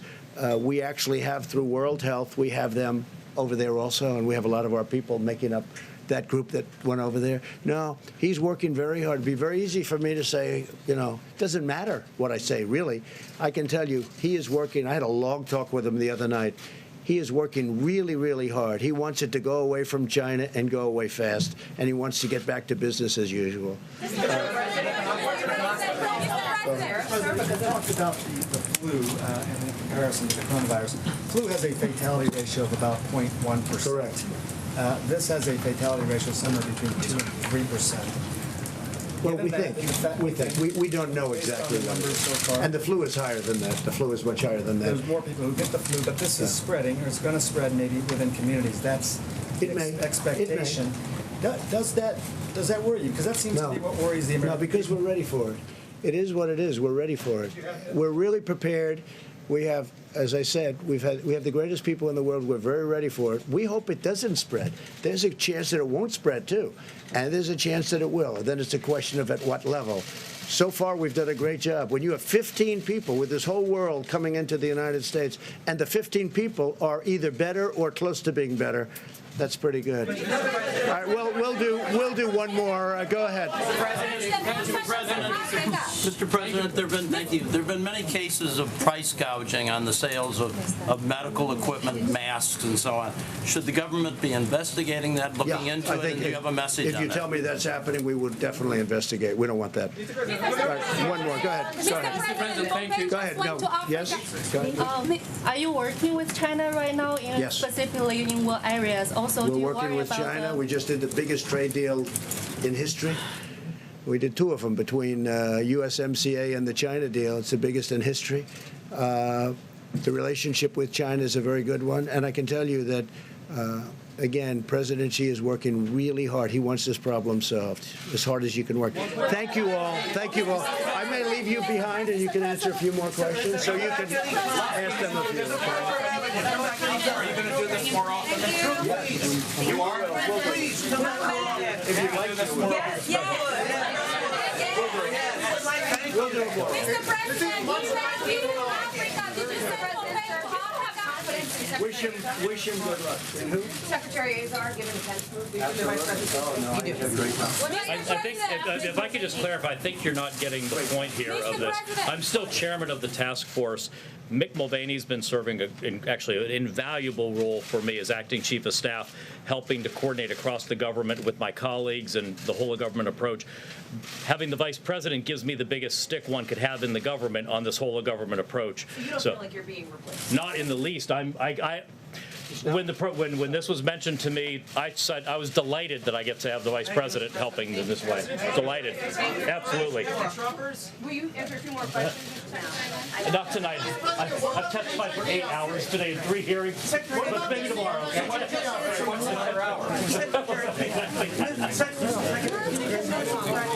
estimate that between 50 and 70% of these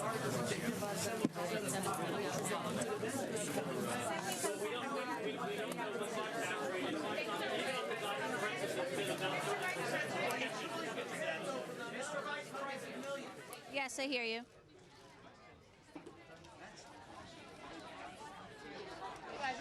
Thank you. Hallie Mike, 1, 2, 3, 4, 5, 6, 7, 8. Hallie Mike, 1, 2, 3, 4. You guys good? Great. Yeah, I got you guys. Hi.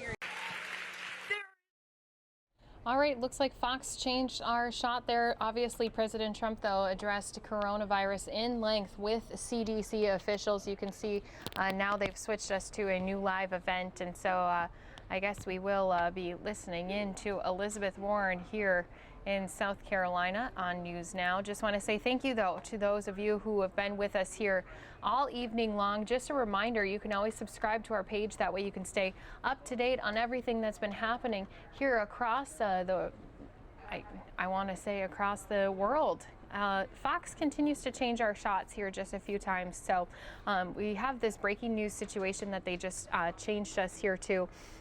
And this breaking news is coming from Milwaukee, where there was that shooting here earlier this afternoon. Now, reports are coming in that there are 7 people dead, including the gunman. And so at this time, here's the information we do know. Authorities say multiple people have died in a shooting at Molson Coors Brewery in Milwaukee. Now, the shooter was reportedly an employee in uniform who was fired on Wednesday. And at least 7 people were killed, including the shooter. An employee reported being placed on lockdown as the situation unfolded. And Milwaukee's mayor did call it a horrible day, saying, quote, "This remains to be an active scene where there are multiple fatalities. We know that the police department, the fire department have been working extensively. The sheriff is here as well."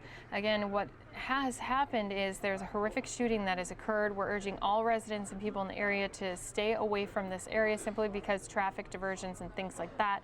But they're continuing their sweep to make sure that nothing else is occurring. Again, it is horrible, horrible day for the employees here. It's a very rough day for anybody who is close to the situation. So we won't have any more details right now, but I just wanted to let you know what I know. Again, there are multiple people who are dead, I believe, including the shooter, and we'll have more information in the next several hours. Now, again, that was coming from the mayor of Milwaukee. And there are at least 600 people who do work here at this complex. As you can see, reporters have lots of mics set up as we've been waiting around for police to give their official update here as this situation is still continuing into these evening hours here in Wisconsin.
Hello, all.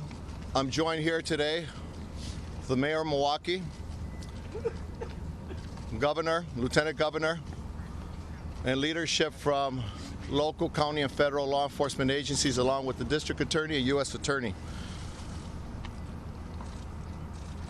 Please keep in mind that this is an active and fluid scene, and the investigation is also ongoing and active. There is no threat at this time, and we will continue to investigate throughout the night. At approximately 2:08 p.m. on today's date, the Milwaukee Police Department responded to a call of a shooting at the 4100 block of West State Street. This is known as the Molson Coors Beverage Company, and for most Milwaukee residents, the Old Miller Brewery. Officers located the suspect, a 51-year-old Milwaukee man, deceased from an apparent self-inflicted gunshot wound. At this time, we have located 5 additional deceased adult victims. The victims all worked at Molson Coors, and no members of the general public were involved. The victims' identities will not be released to the public until proper notifications have been made. No other individuals were injured at this time.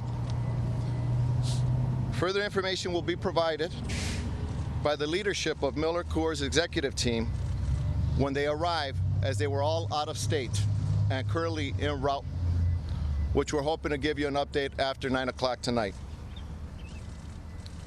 It's a terrible day for Milwaukeeans, and I pass on my condolences to the families of the employees of Miller and to the employees of Miller or Molson Coors.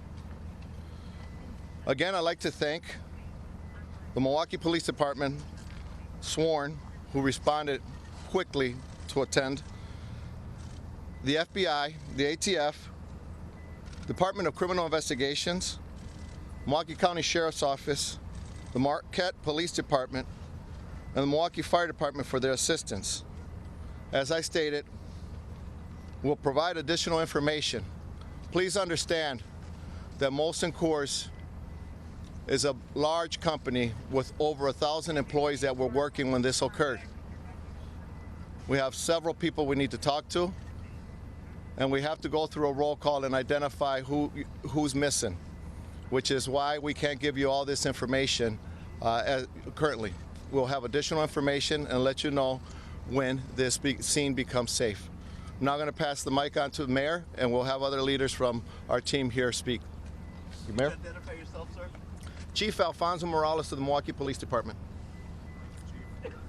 Good evening, I'm Milwaukee Mayor Tom Barrett. This is a tragic day for our city. This is a tragic day for our state.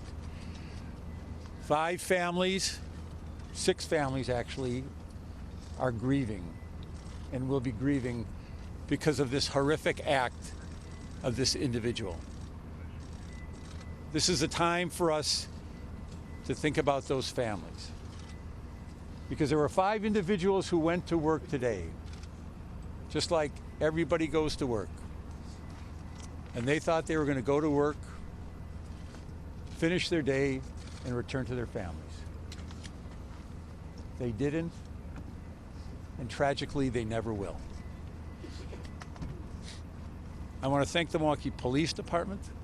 I want to thank the Milwaukee Fire Department. I want to thank the Sheriff's Department, the FBI. I want to thank the District Attorney for responding when they were needed most.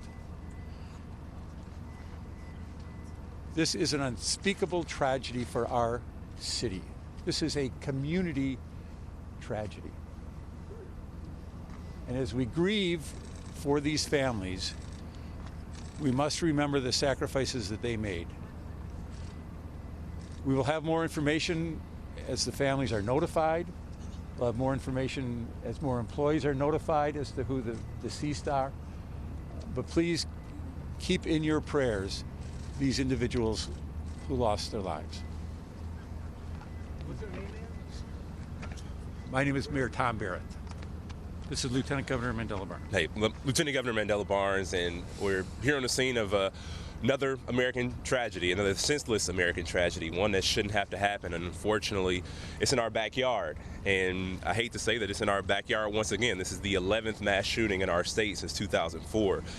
And I especially want to thank the first responders who so bravely are still responding to the situation. I want to offer my condolences to the families, the friends, the co-workers of everybody involved, but I also want to issue a call, a challenge, because we shouldn't accept this. This is not the way that things should be, and we should never grow comfortable in the face of these repeated tragedies all across America, and especially right here at home. We have a duty to act. We have to be more responsible as a city, as a state, as a nation, and stop these preventable tragedies from happening. It doesn't happen anywhere else but here. And you know, I know a whole lot of people who I've socialized with, a lot of folks who work in those halls. I've spent time with them on my personal time, and during campaigns I've made a lot of good friends, and I'm actually afraid to see whose lives were lost in this tragedy. And this is something, as the mayor said, there were 5 people who went to work and thought they would come home, and you think about the families of those individuals, people who just want to earn an honest living, and unfortunately will not be making it back home tonight. This is something that should rest heavily on all of our hearts, all of our minds moving forward. And again, I can't repeat enough the fact that this is something that we should never come to accept as a society. But thank you all for being here, and my heart goes out to everybody impacted by this. And now our Governor, Tony Evers. Thanks, Mandela. I think at this time, I know it's really cold out, but just a short moment of silence.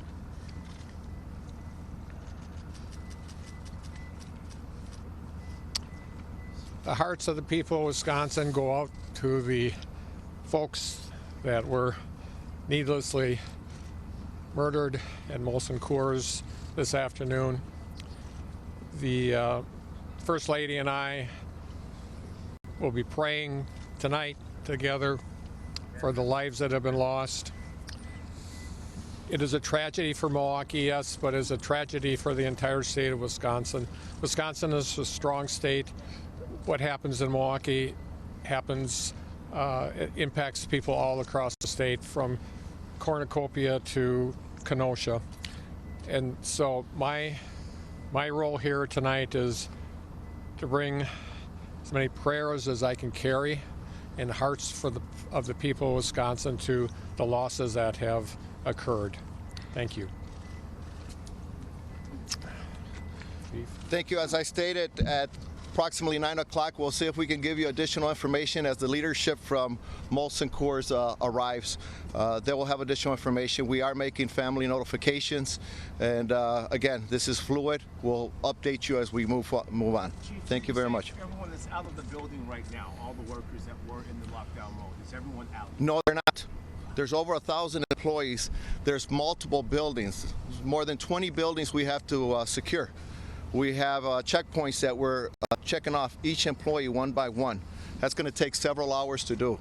So I can't tell you who's all accounted for, who's missing, who's not, and that's why, as this continues, we'll get that to you. Do you believe right now that this is a lone gunman or no?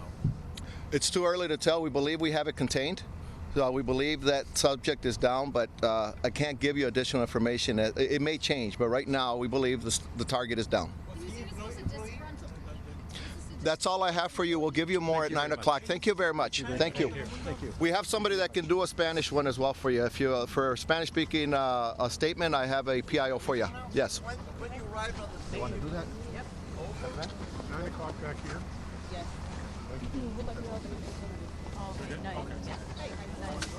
All right.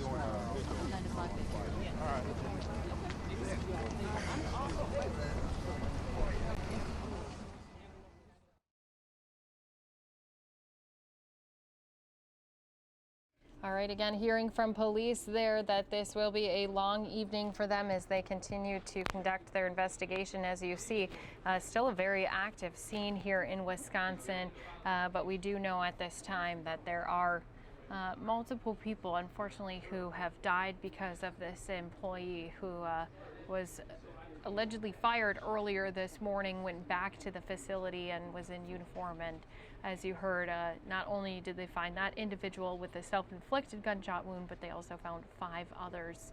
in there as well.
All right, and because News Now always likes to go to live events, I do want to continue on here with more news that is happening here across our country. Obviously, Democrats have been spending a lot of time in South Carolina ahead of Saturday's primary, so we are going to be going out live to Bernie Sanders, who is out and about here. We had him a little bit earlier today, but now he is attending an Ash Wednesday service and forum on poverty, and so he is down in North Carolina, and so we are going to go live to Bernie Sanders in North Carolina here on News Now.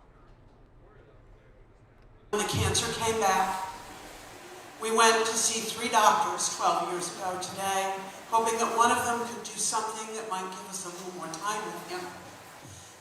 And we found out on this day 12 years ago that that was not to be. And like Callie Greer, I helped my son as he died, and I have never recovered, and I never will. You said somewhere around 30,000 Americans die every year. A Yale study just found that's 68,000. That's 1 every 8 minutes. 1 every 8 minutes. 500,000 human souls since the death of my son. And so I want to ask you, I want to start by saying North Carolina is a state where the legislature has refused to expand Medicaid under the Affordable Care Act. So 500,000 people who should have access to health care do not. 350,000 of those people are white. More than 100,000 are black. 40,000 of them have served in the military, and 3 of them will die today, and 3 more tomorrow, and 3 more every day until we expand Medicaid. Even if we had Medicaid expansion tomorrow, there are still hundreds of thousands of North Carolinians who are either uninsured or unable to use their insurance because of high deductibles. Often when we talk about access to health care for every American, we debate how much it will cost. Our moral budget has found the money. But the question we want you and other candidates to answer is, what does it cost America not to insure all of us?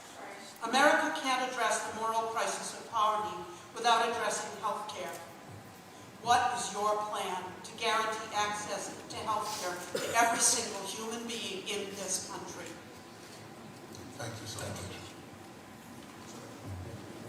Well, I think back again to the debate that I had last night, which is one of 10 debates that have taken place. No one has asked that question. None of the moderators have.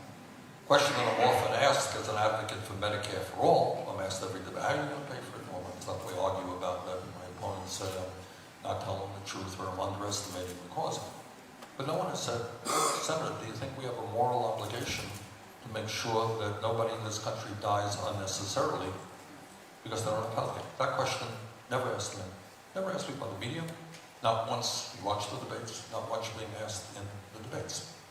So, as somebody who has studied this issue, who maybe has been a leader in the nation on this issue, let me say a few words about prescription drugs. You mentioned insulin. 6-8 months ago, I took a trip from Detroit, Michigan to Windsor, Ontario with a busload of people from the Midwest who were diabetic. Okay? We went to a pharmacy in Windsor, Ontario to buy insulin, the same exact product made by the same exact company as people use in the United States. Do you know what the differential in price was between Canada and the United States? 10 times. We pay 10 times more for the same exact product that is sold in Canada. Why is that? Because the pharmaceutical industry essentially owns the United States government. We don't regulate the pharmaceutical industry, they regulate the Congress. Go to the website and check it out, and you'll find that the pharmaceutical industry over the last 20 years has spent billions of dollars on campaign contributions and on lobbying. So they hire the former leaders of the Republican Party, the former leaders of the Democratic Party, and right now, Doctor, as you well know, the drug companies can charge any price they want. No control at all. So if some of you have been using a drug for 20 years, you may walk into the pharmacy tomorrow and the pharmacist says, well, prices have doubled. How come? Why? Because they can. Nobody can stop them. All right? I will stop them. I will stop them. They are greedy and they are corrupt. Because in terms of insulin, it's not just greed. Greed I'm familiar with. They are engaging in price fixing in insulin. As a matter of fact, the 3 manufacturers that produce about 90% of the insulin sold in America, they engage in price fixing. We don't have an attorney general who has the guts to go after them because they're too powerful. This state and my state and West Virginia, New Hampshire, states all over this country have suffered from the opioid epidemic, yes? Do you know what the response of the opioid manufacturers, companies like Purdue, was when they learned definitively that the product that they were selling was addictive and killing people? You know what their response was? They hired more salesmen to sell more product. They were making money hand over fist. So you have an industry which is corrupt, which is engaging, by the way, in criminal behavior. We will deal with that when I'm elected president. But right now, understand their power. They have extraordinary power. Last year, while 1 out of 5, Doctor, you mentioned your own patients, what the statistics tell us, this is so unbelievable. To a dysfunctional healthcare system, who can believe what the doctor just said? She writes out a prescription because you've diagnosed the illness, right? Well, what good is your prescription if somebody can't afford to fill it? So they go to you, they learn they're sick, but they can't afford to fill it. 1 out of 5 Americans cannot afford to fill the prescriptions their doctors write. And 6 drug companies last year made at least $69 billion in profit. This is a corrupt system. I want to deal with healthcare, okay? In general. Prescription drugs are an important part of it, but not the only part. 4 years ago, I came to North Carolina and to other states around the country, and I proposed a very, very radical idea. You ready? Reverend, I don't want you to fall off that chair. Well, you know, I read the Bible. Come on, let's see what it is. Here's the radical idea. Read some pretty radical. The radical idea is that healthcare is a human right, not a privilege.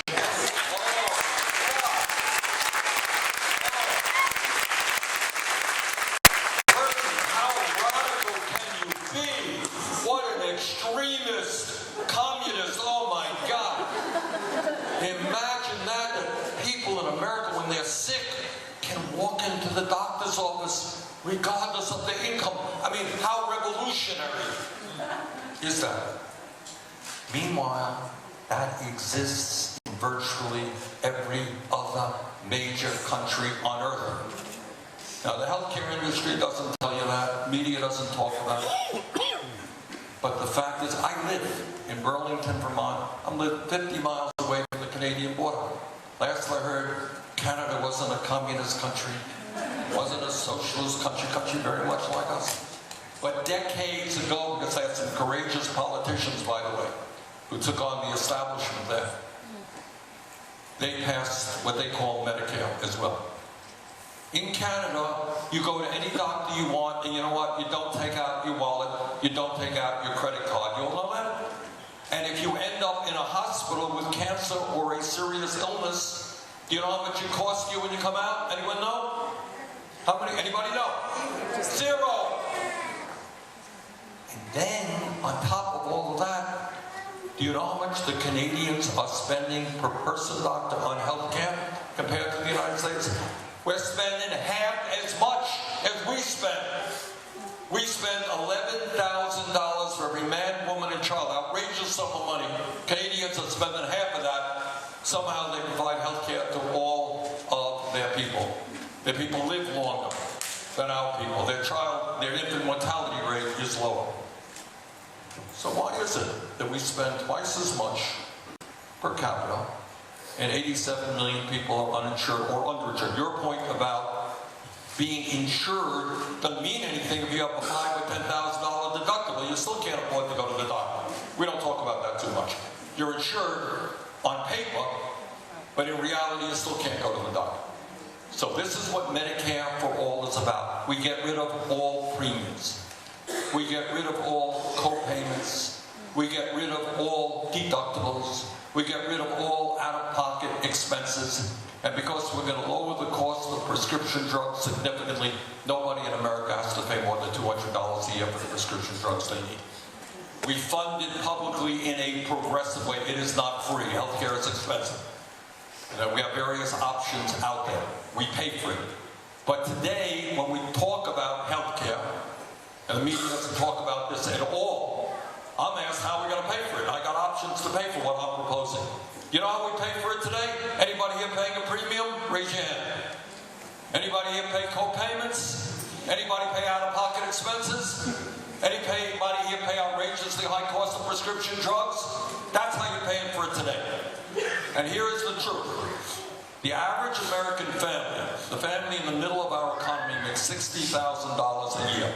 That family now is paying $12,000 a year for health care. 20% of their entire income just for health care.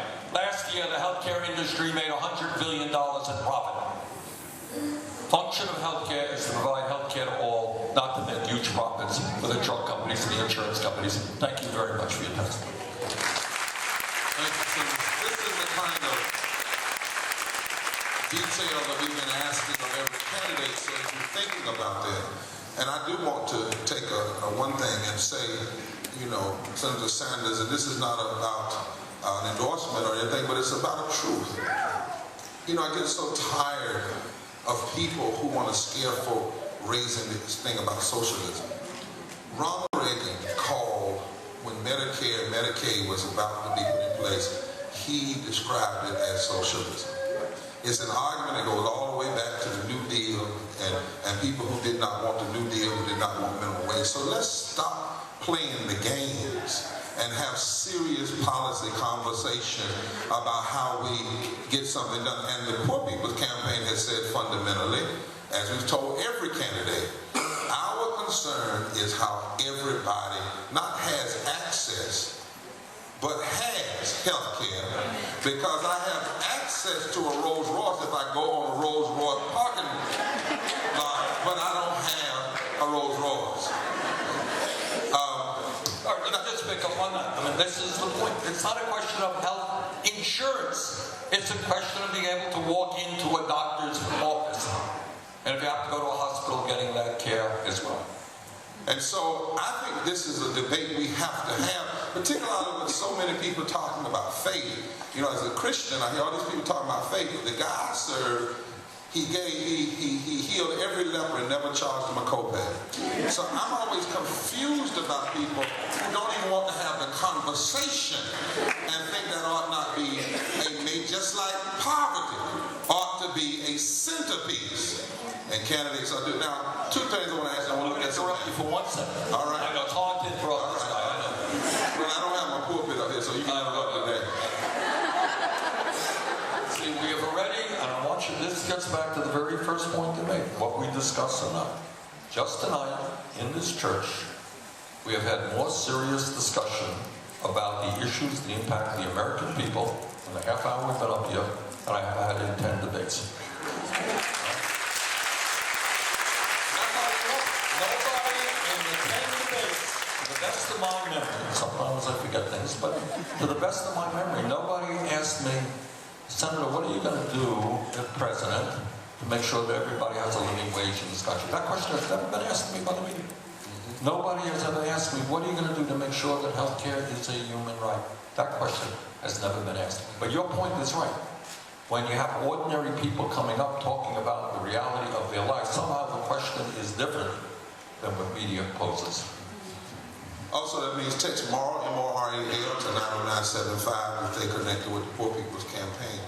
Senator, we have identified 5 issues, moral issues, that if they're not addressed are constitutionally inconsistent, morally indefensible, and economically insane. Poverty, systemic racism, ecological devastation, the war economy, militarism, and the false moral narrative of religious nationalism. We start with racism for a particular reason, but we don't start with if somebody calls somebody the N-word or that. As Ibram Kendi said, insulting racism is most often a cover over policy. So when we talk about racism, we're talking about voter suppression, resegregation of public schools, mass incarceration, taking Native Americans' lands and open them up for drilling, and the continuing injustice towards immigrant brothers and sisters, particularly from Mexico and Africa, because the children of the people are still in the prisons down south right now, even though the media may not be paying attention. But I want to take this 2 questions. One is would you consider, you're in rural eastern North Carolina, where you have poor white folk and poor black folk working. I don't know if you realize that when President Trump came down and said send them back over in Pitt County, he was in a county that didn't vote for him, where poor black folk and poor white folk came together and did not support his candidacy. But most media didn't realize that, but they just said it was the South. And they don't really know us down here. Some of us are trying to make the South rise again, but not the old way, but in a new way.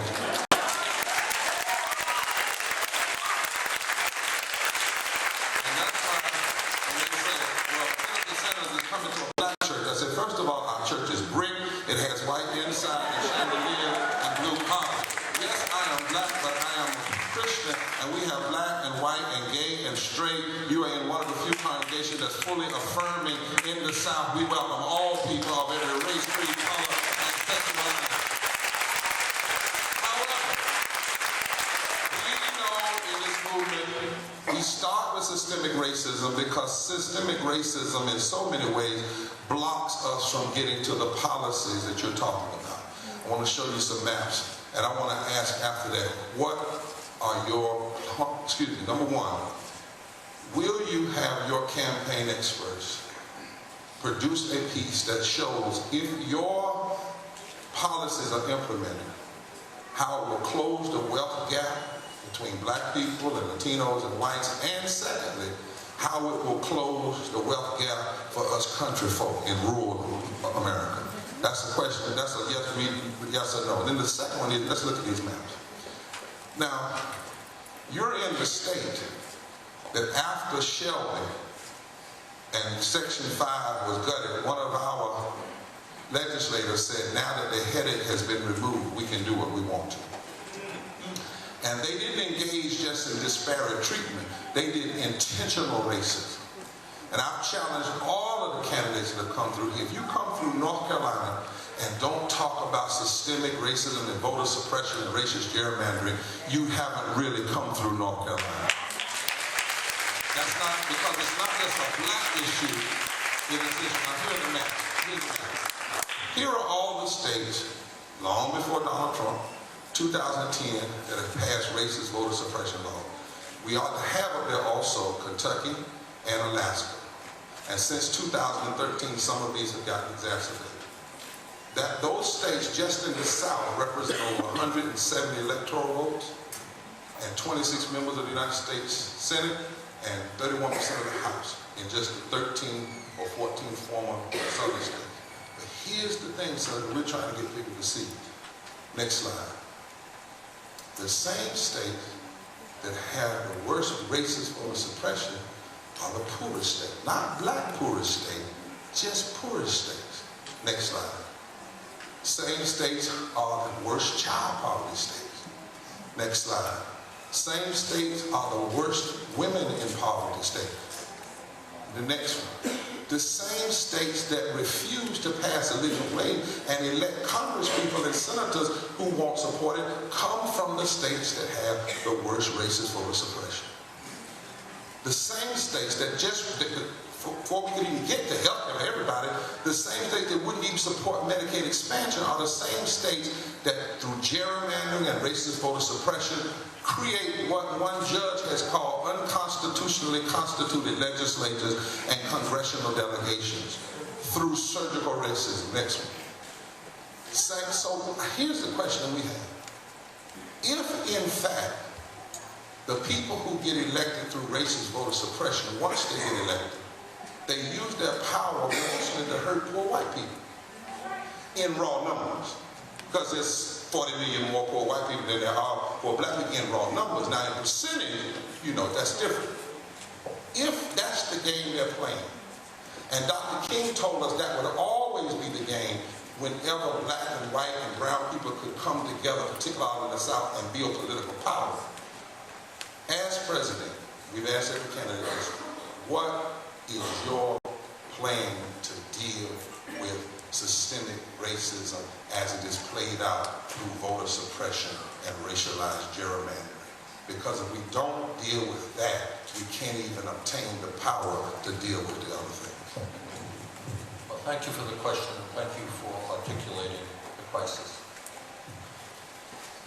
What I often say as a politician, somebody who's run for office many, many times, it really disgusts me that we have Republican governors and secretaries of state who don't have the guts to run for office on their record, on their ideas. Now, if you want to go out to the people and say, I'm running for office, I want your vote, I want to cut Social Security, Medicare, and Medicaid, ignore climate change, throw people off health care, and by the way, give huge tax breaks for billionaires, please vote for me. Fine. Make your case. But what really bothers me is they think the only way they can win is to suppress the vote. And you're right. As soon as the Supreme Court gutted the Voting Rights Act, within days, there were attorneys general all over the country. 45 minutes in North Carolina. 45 minutes. They had it ready. Ready to go. To make it harder for people to vote so they can maintain big money control over the state. And certainly we have a president who is very sympathetic to that. So what do we do? For a start, I will have a Department of Justice and an Attorney General that will go after every state in this country that engages in voter suppression. We're going to end voter suppression.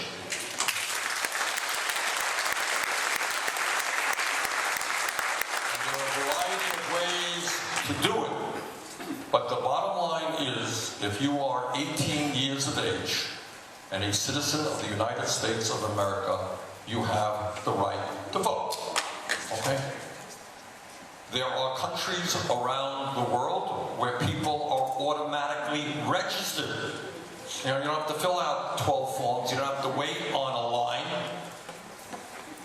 You are registered. No one asks you whether you want to pay taxes or not. Somehow or another, they figure that out, right? Well, we can figure out who is 18 and a citizen and make sure that they are eligible to vote. And the other thing we could do is make sure that when people go to vote, they don't have to wait online for 2 hours in order to vote. We'll make it easier for people to vote. I have long supported the idea of making Election Day a holiday.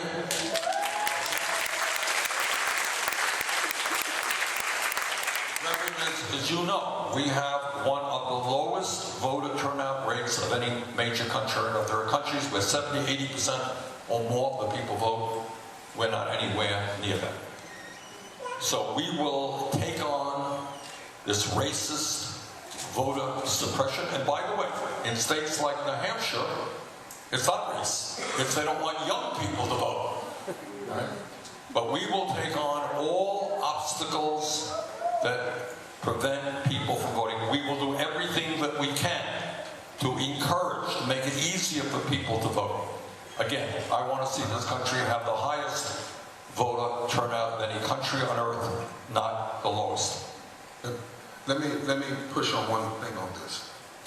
So even in a state like North Carolina, where an unconstitutionally constituted legislature becomes such because the Justice Department pre-cleared a gerrymandering plan that was later, after we fought in NAACP, the Tomorrow Monday movement, North Carolina NAACP Tomorrow Monday movement forward justice, and had it overturned. So they also rolled back laws that were already being used by citizens. We won early voting. When they got the legislature, they rolled it back. But they got there because they didn't have, the gerrymandering plan was allowed through. And the judges are now saying it's racist. They rolled back 17-year-old voting. They stood in the courtroom and said because Section 5 is no longer the law of the land, pre-clearance, retrogression was legal. They came after, all these photo ID plans and said, we're not even going to allow a student with a North Carolina Central student ID to be able to vote. Here's what I want to push on, and I'm pushing all of the candidates on this. If we don't start talking about this nationally, and I'm very serious about this, and we are in our campaign, we have some idea what Russia did, but we know exactly what in the hell voter suppression has done. And I can't understand for the life of me how we are talking all about Russia, an external threat, and not talking about an internal threat when it's not William Barber or just our movement that's saying it was surgical racism. The courts have. And I don't know why candidates aren't saying, first thing I'm going to do today, for instance, is 2,437 days since the Congress could have fixed the Voting Rights Act. In other words, McConnell, Boehner, and Ryan. And then Democrats who haven't pushed hard enough have let the Voting Rights Act stay unenforced since June 25, 2013. That's 2,437 days today. Strom Thurmond, well, you just came to South Carolina. Strom Thurmond, former senator from South Carolina, filibustered the Civil Rights Act of 1957 one day, and we called him a racist. Boehner, Ryan, McConnell have filibustered, in essence, fixing the Voting Rights Act for 2,437 days. I have yet to hear on a national stage, in a major way, candidates say, day one, we're going to fight to fully restore the Voting Rights Act and ensure that at least the former states are included up front. Because if you create a formula that doesn't include all of the states, every state that was included since 1965, Senator Sanders, you know this, they could have gotten out. All they had to do was not suppress the vote and be racist for 10 years. And they would have been automatically removed from pre-clearance. None of them could resist it, even when the legislators were Democrats. So we as black and white folk know in the South, the real goal of voter suppression is not just to stop black folk, but to undermine black and white and brown people from voting together in major ways to change this country. Where will we be on the Voting Rights Act? We're going to restore it. We're going to do more than restore it. Okay.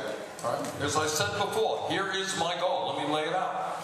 I want the United States to have the highest voter turnout participation of any major country on earth. We're going to make it easier in a dozen different ways for people to participate in the political process. And by the way, it is everything that you said, but it is even more. There is a cultural view in this country. My vote doesn't matter. Why should I vote? Well, we're going to deal with that as well. And we're going to deal not only with voter suppression and extreme gerrymandering, we're going to deal with a corrupt political system which allows billionaires to buy elections. All right? I happen to be old-fashioned, and I believe in democracy being one person, one vote. That's what we're going to start from. We're going to continue to push out what the Poor People's Campaign, we have 10 demands that we're making. I also want to say that Jonathan has one question, I have a final one. And that is that as we are looking at these issues, particularly around voting, we know, for instance, in every state, we have a study coming out that shows if you registered and could move 2 to 10% of poor and low wealth people and bring them an expanded electorate, you could fundamentally change. We know that, for instance, in North Carolina in 2016, Trump won by 150,000 votes.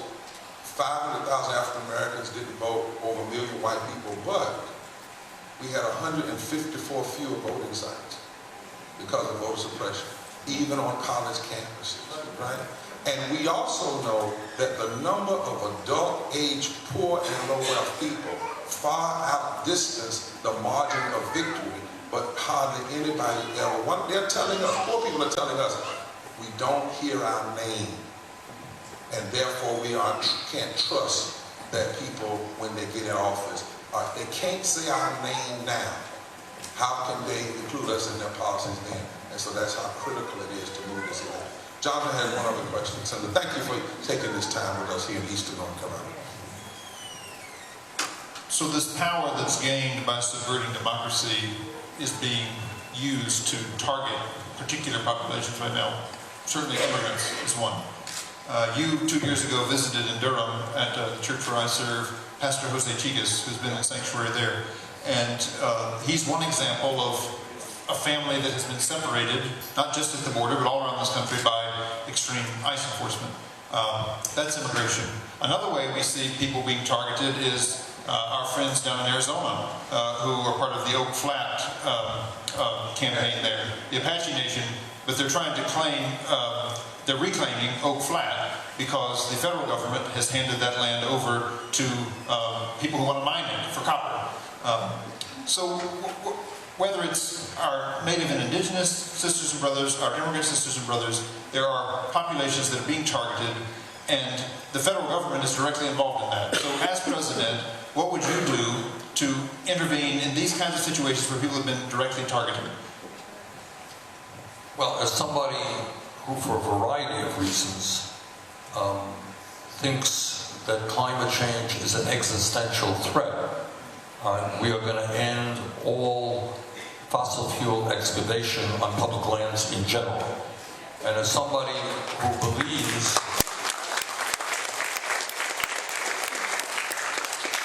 that the Native American, that the treaties signed by the Native American people have been abrogated time and time and time again, and your point is well taken.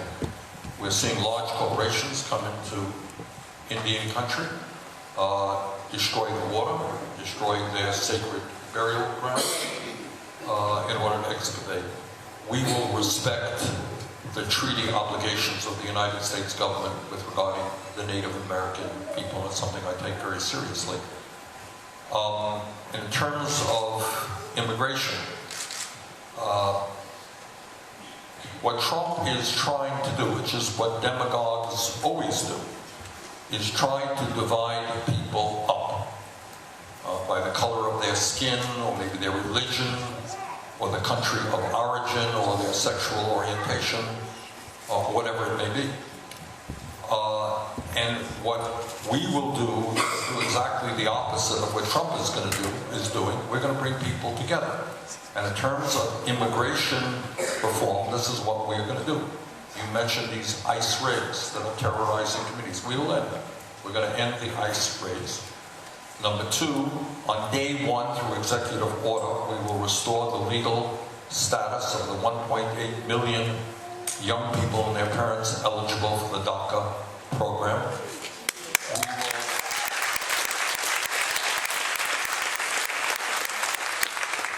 And as the son of an immigrant, we are going to end the demonization of the immigrant community. You know, you know this, sir. You're a good student of history, as I'm sure you are, gentlemen. This is what history has always been. Right? We play poor whites off against blacks, right? You know, 50, 80 years ago, here in the South, you know who the lowest paid white workers were in America? They were there here in the South. They have low wages, but what do they have? They can go to a water fountain, but an African-American couldn't. Boy, I'm superior. I don't have any money. I can't send my child to health care. I can go to that water fountain. Wow, I'm pretty good, right?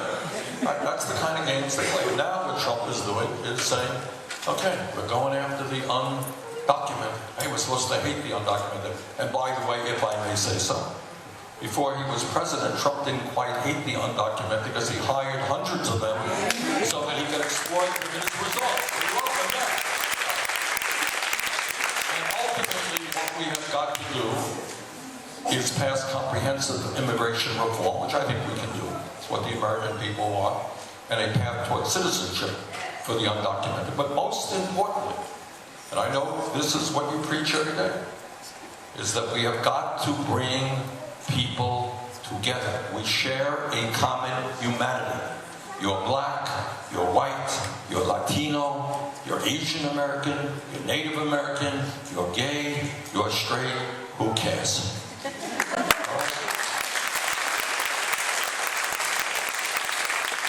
all have basic human needs. We all want a good life for our kids and for our parents. And we cannot let demagogues try to divide us up. We stand together around an agenda that works for all of us, not just wealthy campaign contributors. Thank you.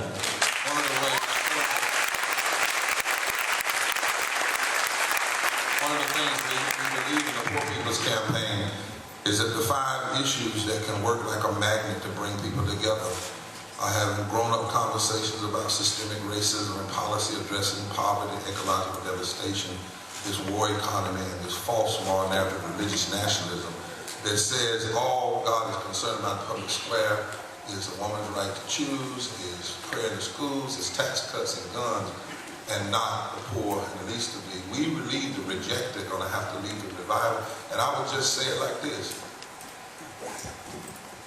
Whether you're black or you're white or you're brown or you're red or you're yellow or you're gay or you're straight or you're young or you're old or you're rural or you're urban, guess what? We do care. We all care about each other, and we're not going to allow somebody to turn us against each other, because then it's not just about an election, it's whether or not America can even be who she claims to be. I want you to hear this video, because you get called something a lot, and I want you to respond to this as the last question. It's not my words, I believe them deeply in some ways, that we can transpose them even to this 21st century. Some words from Dr. King. Dr. King, some words that Dr. King said years ago. In fact, it was in 1963. It was before the March on Washington. It was before the Birmingham victory. He was sitting in jail. It was before I Have a Dream. It was before 4 little girls were blown up 17 days after the March on Washington and 15 days after my birth. And Dr. King said something that I believe right now, regardless of who you're supporting, every American, every politician ought to hear. And I want you to hear it tonight and then respond to it. And then we have some young people who are going to come and present you our budget and our, because we found the money, by the way. We found out, we went searching, we got a bunch of economists and some good folk, and we went snooping around, and we found it in the defense budget, and we found the money, we found that people are lying, media, when they say there's scarcity, and the question really is how much does poverty cost, not how much does it cost to fix it, and we put a budget together and presented it before the Budget Committee of the United States Congress, right, and so, and just as an aside, when we did that, one of the Congress people got so mad, he said, why are you all here as Christians? Christians don't, I'm a Christian, and I never saw in the place in the Bible where Jesus said anything to Caesar. And I said, wait a minute, let's stop talking about the budget for a minute. Did you just define yourself as Caesar? Because if that's how you understand politics, and your idol is to be Caesar, we really have some problem in America. But hear these words and then respond to them in your own personal way for 2 or 3 minutes, and then these young people are going to come up. Bring it up, bring it up.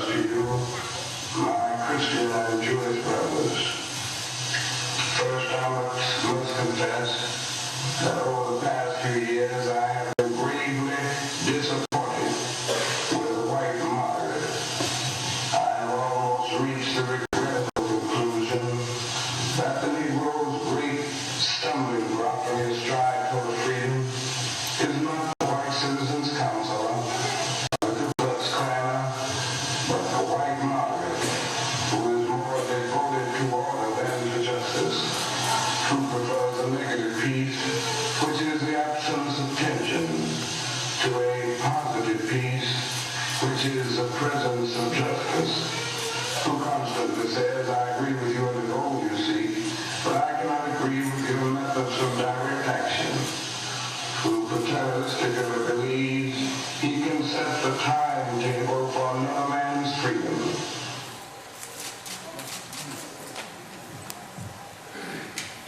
Well, I think somebody who has always admired Dr. King, in fact, who has been inspired by Dr. King, and kind of show my age here by telling you I was there in 1963 in Washington for the March for Jobs and Freedom. Dr. King spoke.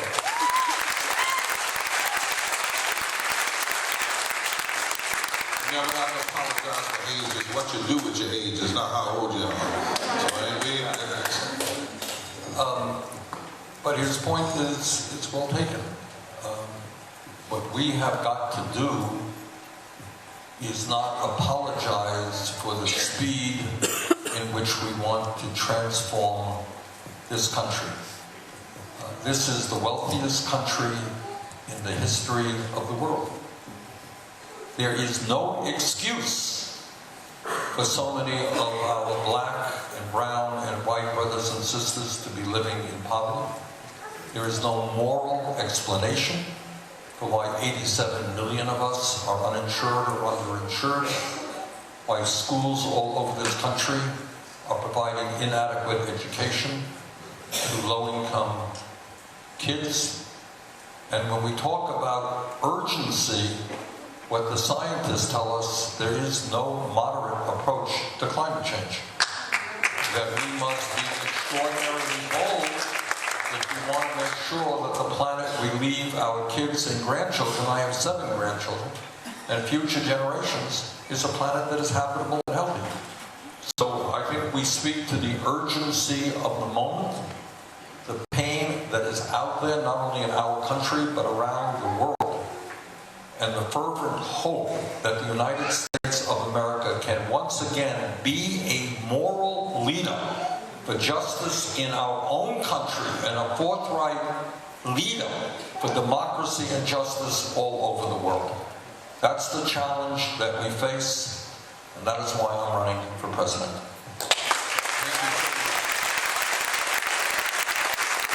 as our young people prepare to come, Senator Sanders, one of the things we say in our movement is the issue is not what I can do, but what we can do when we stand together, fight together, and move together.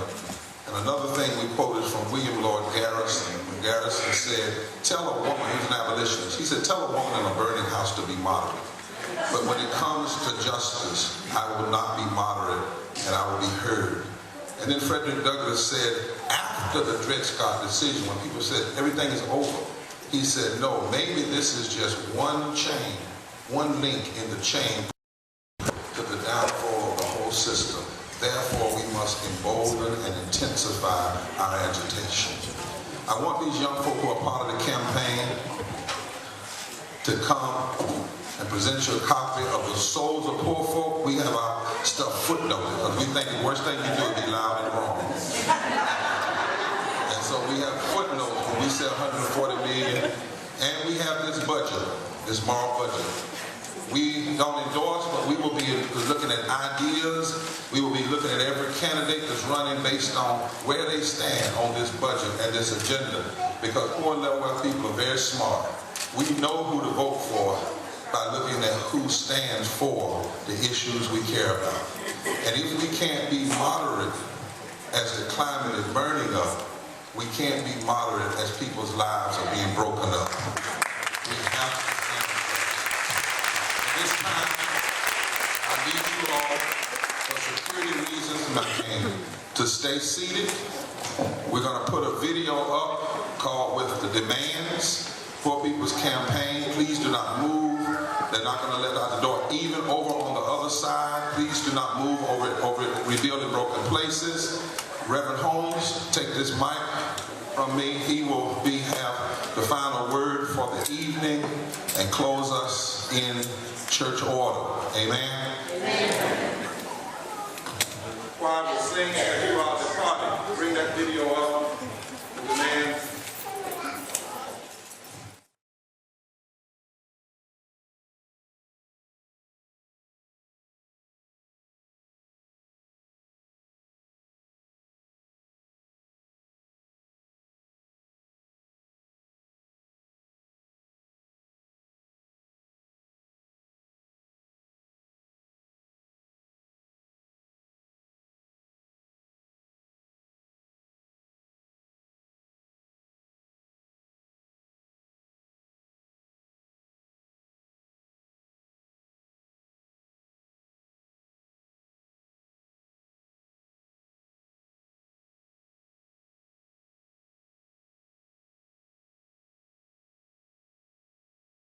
All right, guys, just want to say thanks again for being here with us on News Now. We're going to continue on with more items that have been happening here throughout the day. And next, I want to go to something that happened not too long ago in Hawaii. Now, Lori Vallow confirms she has waived extradition during bail reduction hearings. So Lori Vallow is that mother of the 2 missing children. She does have Arizona ties, and she did waive her rights, as I just mentioned. She was arrested back on February 20th for a warrant issued out of Ohio. She's accused of multiple offenses, including dissertation of non-supportive dependent children, resisting and obstructing officers, and criminal solicitation to commit a crime, and contempt of court. So she was back today, and we're going to be listening in. Again, this was happening down in Hawaii earlier this afternoon.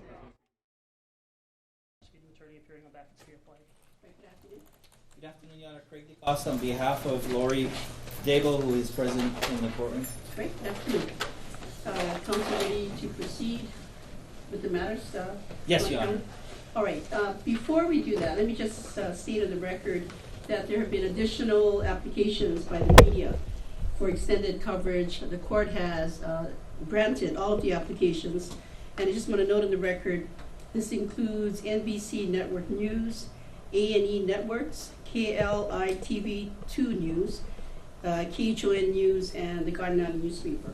And this is with the caveat that there would be no additional cameras allowed in the courtroom other than what was approved on February 21st, 2020. All right, so Mr. DeCosta? Your Honor, with regard to the issue of our motion to reconsider, I'd like to respond to a couple of the filings which the state has brought forth. They're relying on 2011 civil contempt in a custody dispute. And even if this was a criminal contempt, in Hawaii, the tool that's used to determine whether the person should be released on bail and what the bail amount is, only goes back 2 years. So bringing up something that's 9 years old, I don't think that is appropriate and should be ignored by the court. With respect to the court order, because they're trying to make this a pattern of conduct, with respect to the 2020 court order, Ms. Daigle has an attorney in Idaho who's fighting that order. He actually filed a motion to quash the order prior to the given deadline, and that denial of the motion to quash is, I believe, on appeal in Idaho. So it's not that she's just flaunting court orders. It's that we have a very old allegation and a recent one that is being appealed and dealt with in the legal process. It's believed that order was unlawful and should be quashed. And that order was also mischaracterized. That order didn't say simply produce your children in an Idaho court. It pretty much said bring your children so that we, the government, can take the children and put them in foster care. And that's the reason why she's fighting that order. With respect to whether she's a flight risk, Mrs. Dable and her husband moved to Kauai. No charges were pending in Idaho at the time that they moved. It was a previously planned move, and it's something that makes sense because of all the states that Miss Dable has lived in over the past 6 years. Her longest residency has actually been on Kauai. So with respect to that, it is Lori's position, is our position, that she's not a flight risk just because the state of Idaho decided to file charges against her after she had already gone through with a previously planned move. She's not hiding from law enforcement.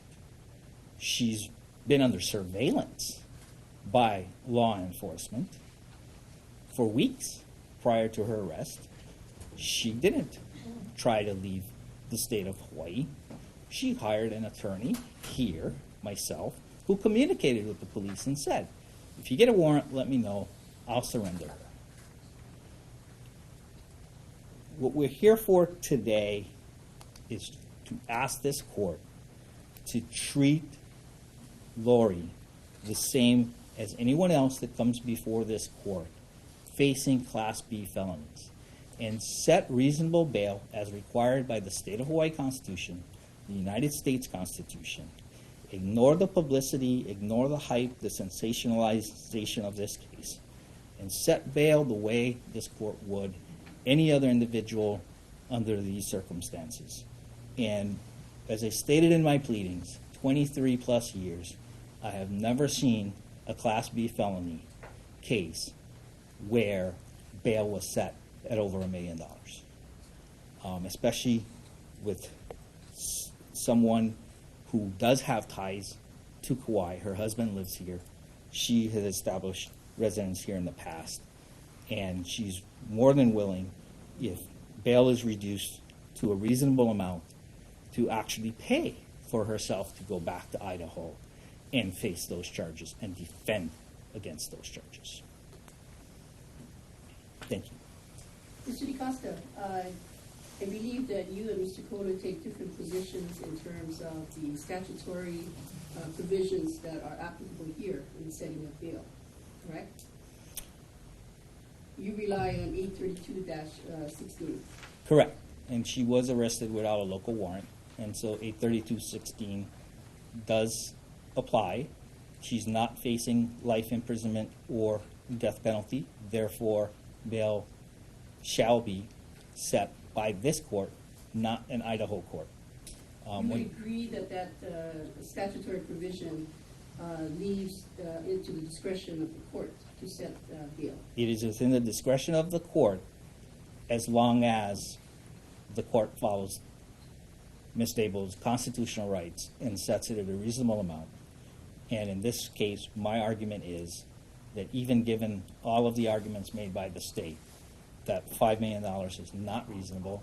I think that amount is overly influencing what this court would normally set, because some Idaho judge who's being appealed in another order by Ms. Dable said $5 million. But if this court were to have taken a look at this case with fresh eyes, I do not believe that this court, knowing this court's history, would have set it at over $1 million. And that's the basis of your position in basically alleging or intimating that the court erred in confirming bail at $5 million. Yeah, I don't think there was bail to be confirmed at that point. I believe that 832.16 says, shall bring the person in front of a court for the setting of bail if they're arrested without a local warrant. They didn't bother to get a Hawaii warrant, despite the fact that she was under surveillance, despite the fact that apparently the documents was here on island with an Idaho detective. And they didn't bother to ask for a local warrant. So we have to go by 832.16. And you dispute the position taken by Mr. Kohler that your client is a flight risk. I do not believe she's a flight risk. I do dispute that. And You know, as I stated in my pleadings, bail is meant to secure the attendance of the charged person, and Ms. Dable has done, ever since meeting with me in late January, has done everything correctly as far as being available to turn herself in if that's what was requested. And I think that's all the questions I have at this time. Ms. Fuller? Judge, nothing has changed about this case since we last addressed bail several days ago, other than that we learned of her past history of defying court orders regarding the custody of her children, not just in 2009 and 2011, but also what was telling in those reports is Joseph Ryan's statements that she has a history of disappearing when the child's custody is at issue. So that is referring back to the 2011. I'm talking about the 2009 and 2011 reports, in which she was civilly found in contempt and charged with judicial interference. So that certainly, in the state's view, is even more reason to, our position was always that she should be remanded without bail, but in the alternative, the $5 million was appropriate at the time and remains appropriate today. Now, Mr. DaCosta and I agree that we haven't seen a case like this before. In my 15 years, I haven't. In Ms. Murakami's 25 years, I'm sure she hasn't either. So this case is extraordinary, especially given the fact that the very same day investigators went to her house in Rexburg, she dug out for Hawaii. Or she dug out at least for another state and then ended up in Hawaii. And yes, the move may have been pre-planned, but it certainly raises eyebrows with the state that the move appears to have been planned before her husband passed away. So the state considers that as well. So our position remains that Ms. Daybell is certainly a flight risk. She has resided in numerous states in recent years, has had identification from numerous states in recent years, and is in open defiance of court orders, not only from Idaho, but has a history of digging out when the chips are down, Your Honor. So the state rests on that unless Your Honor has specific inquiries. I have a question on the basis of bail, and you cite to Section 804-3 of the Hawaii Revised Statutes, which is not the same basis relied upon by the defense. Well, the state understands that Section 832-16 does give Your Honor the discretion to set the bail. We do not see any disharmony or dissonance between 804-3 and 832-16. Your Honor can look at 832-16 and say, I have the discretion to set bail, and I also have the discretion under 804-3, because that's what we look at in setting bail, that we can remand her without bail entirely. So those sections are not dissonant to us. But at this time, at this bail hearing, you're asking the court to keep it at $5 million. We are certainly opposing the defense's request and asking that you keep bail at $5 million. Yes, we think that's appropriate. Mr. DaCosta, anything further as we move on?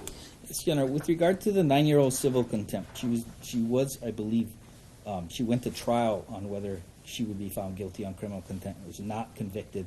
Nothing I've seen in any of the papers sent over to me by the state or filed in this case shows that she has any prior record whatsoever. And so I just want to reiterate that I think she should be treated the same as anyone who comes before this court with no prior record. Even people charged with bail jumping or escape gets $100,000, $200,000 bail, but not $1 million or $5 million bail. Thank you. All right, counsel, based on your respective pleadings with the court, including the supplemental memos that were received, your arguments in court this afternoon, the circumstances of this particular case, this court is confirming bail at $5 million. Just want to state on the record, at the prior hearing, the court confirmed bail at $5 million, and let me just state that the plain meaning of confirm means firmly establishes. So I am firmly establishing and confirming what I previously said at the hearing last year. So bail is confirmed at $5 million. I would like an order to that effect, Mr. Cole. Yes, Your Honor. And as soon as you submit, the court will execute the same. Thank you.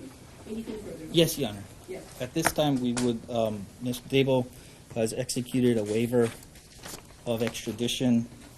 Having reviewed all of the paperwork submitted by the state, we're not disputing that she is a person charged by the state of Idaho, and she would like to expedite her return there so that she can defend herself against these false allegations. Right, very well. Then, Ms. Dable, would you please stand? And as soon as you're ready to turn that over to the bailiff. Yes, Your Honor.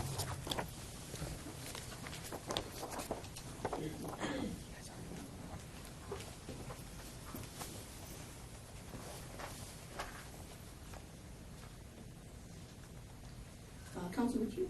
Yes, Your Honor.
Your Honor, Ms. Dable has initialed the changes.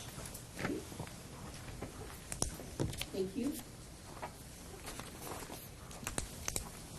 All right, Ms. Dable, I need to ask you questions on the record. I'd like for you to answer out loud and into the microphone that's in the middle of the table. First of all, are you Laurie Marie Dable, also known or formerly known as Laurie Marie Vallow? Yes. And how old are you? 46. And in what year were you born?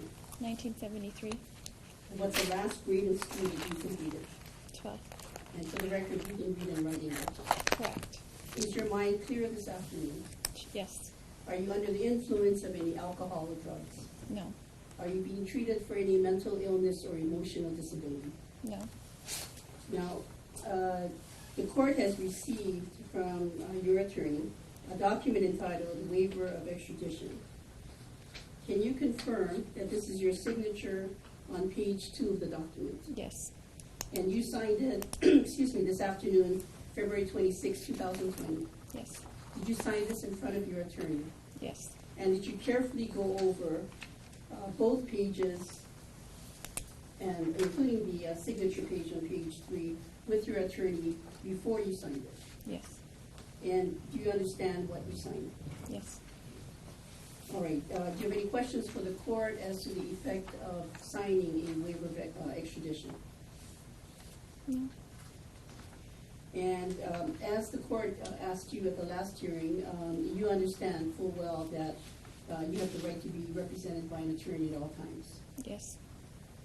Now, I also asked you at the last hearing, I'm going to ask you again for the record, you understand that you and your attorney have the right to test the legality of the arrest? Yes. And you understand that you have a right to an extradition hearing? Yes.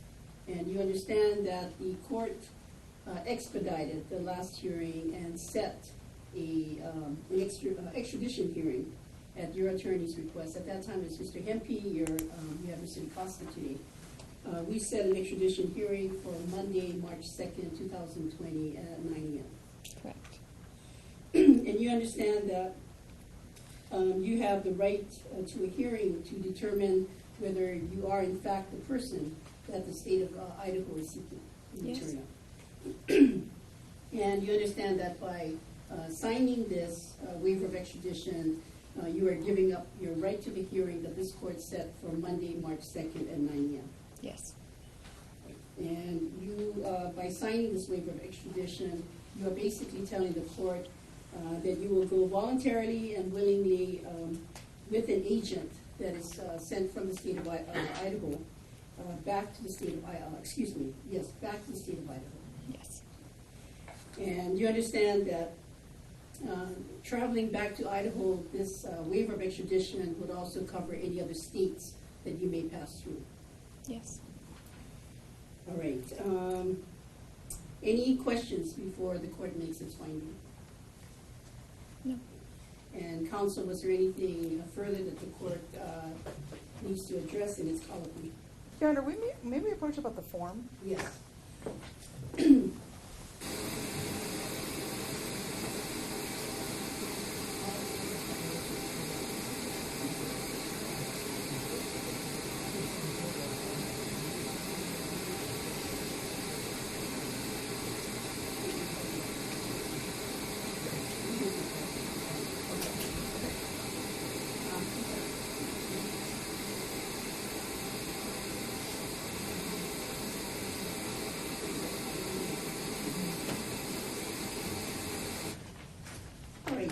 Ms. Vallow, there were some handwritten changes that were made to page 2 of the waiver of extradition. Can you confirm that those are your initials that were made to the changes? Yes. And do you understand the changes? Yes. All right, so referring you to the language in the waiver of extradition, it says in the second paragraph that you've been fully informed of the charges against you that were brought by the state of Idaho. And this court did, on the record at the last hearing, go over those charges with you. Do you wish for the court to identify those charges again? No. And you understand, let's see, that by signing this document, this is a voluntary, knowing, and intelligent waiver of your rights to the issuance and service of a governor's warrant. Yes. As well as any formal hearing. Yes. Great. And you understand that by signing this document, this is without reference to your guilt or innocence regarding the merits of your case that is with the state of Idaho. Yes. All right. The court is satisfied in its colloquy with Ms. I've been referring to as Ms.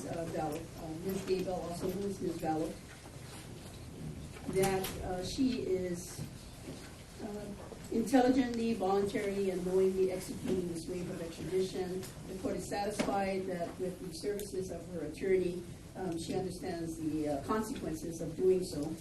And given that, the court is instructing the prosecutor, Mr. Kohler, to make contact with the state of Idaho and to request that they send their agents as soon as possible. Yes, Your Honor. To pick up Yes. Ms. Devo. And counsel, what I would like to do is set a hearing. I'm going to propose in 2 weeks, but we can do it sooner, for status, to make sure that the transport has occurred. Judge, I think 2 weeks is appropriate. I know Idaho, I've been in touch with them even as soon as I learned there might be a possibility of her waiving today. I think they weren't planning to come and get her before the hearing next week, so we're still working with them on the logistics. I think 2 weeks is appropriate.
All right, guys, thanks so much for being here with us on News Now. I'm going to bring you another news item that happened just a little bit earlier today.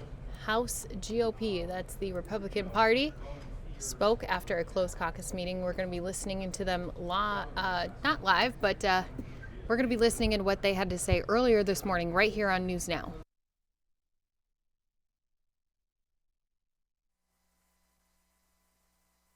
Everyone for joining us today.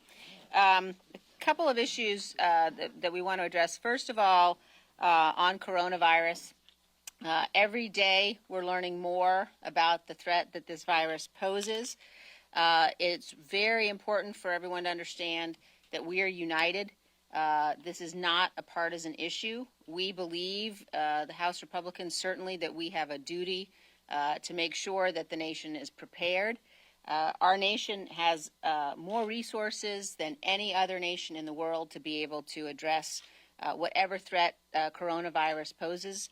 But it's going to require bipartisan action. This is not a time for partisanship.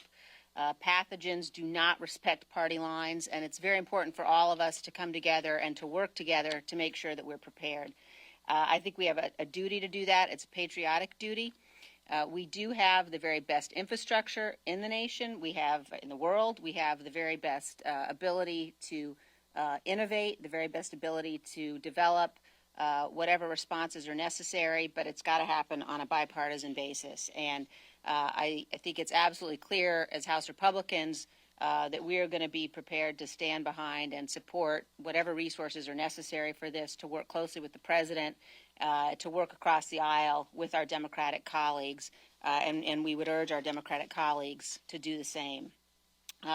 As we all are focused on coronavirus and on the threat that that's posing, we also are obviously watching what's happening in the presidential race, and just had a debate last night. And in particular, as we watch Senator Sanders continue to be in the lead on the Democratic side, we think it's very important to remind people at all times what Senator Sanders stands for, how radical his views are, the extent to which he embraces socialism, and what the facts and the reality of socialism really are. Socialism extinguishes freedom. There's simply no question about that. The stories that you're hearing from Senator Sanders about somehow socialism providing power to the people are absolutely wrong, absolutely untrue, and history absolutely demonstrates the devastation of socialism across the world.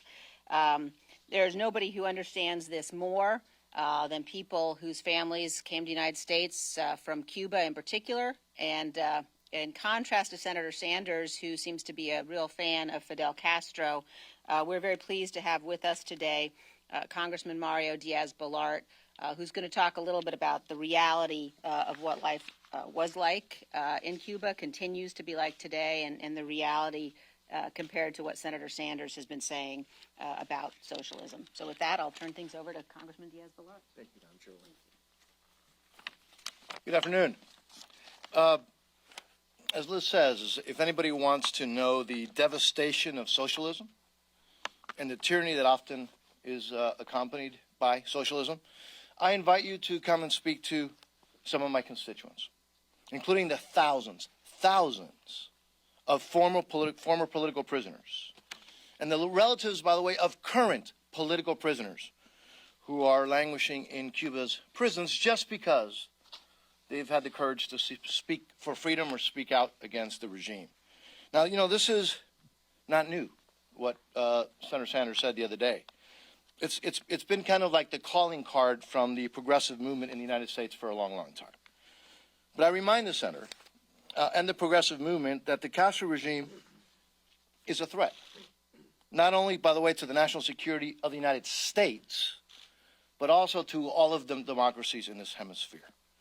This regime has been on the list of state sponsors of terrorism for many years for its support of other terrorist states and organized terrorist groups. We can mention a number of them, but we would not have enough time to do so. Let me just remind the Senator something else. In 2013, the Cuban regime was caught smuggling weapons to North Korea in the largest violation of international sanctions against that country. It has been propping up the Maduro regime in Venezuela with thousands of intelligence operatives, and again, in opposing the Venezuelan people's desire for freedom and democracy. The Cuban regime has been harboring fugitives from U.S. justice, including the FBI's most wanted terrorist, John Chessman, and again, terrorist bomb maker William Morales. That never seems to come up with our friends who apologize for Castro's atrocities. That is why, by the way, I'm filed a resolution that condemns the blatantly false, irresponsible, ignorant, highly ignorant, and hurtful comments of the Democratic Socialist candidate for president, Mr. Sanders. This resolution also rejects the false claims that Cuba's health care, their education system, and literacy rate have improved as a result of the Castro dictatorship, of that murderous dictatorship. Claims that have been, by the way, debunked time and time again, and yet they continue to use them and repeat them. And Senator Sanders is not the first one to do so. So let me give you some facts. According to the State Department report, Cuba's infant mortality rate was 32 of 1,000 live births, one of the best in the Western Hemisphere in the 1950s, pre-Castro. Cuba's life expectancy was also one of the highest in Latin America in the 1950s. Oh yes, this is before the Castro dictatorship. Cuba's literacy rate was one of the highest in the Western Hemisphere in the 1950s. I repeat, yes, hard to believe, before the so-called literacy programs of the Castro dictatorship. Again, some realities. In Cuba, well over 1 million people in a country of just 9 million, have risked everything to escape that dictatorship because things are so good there.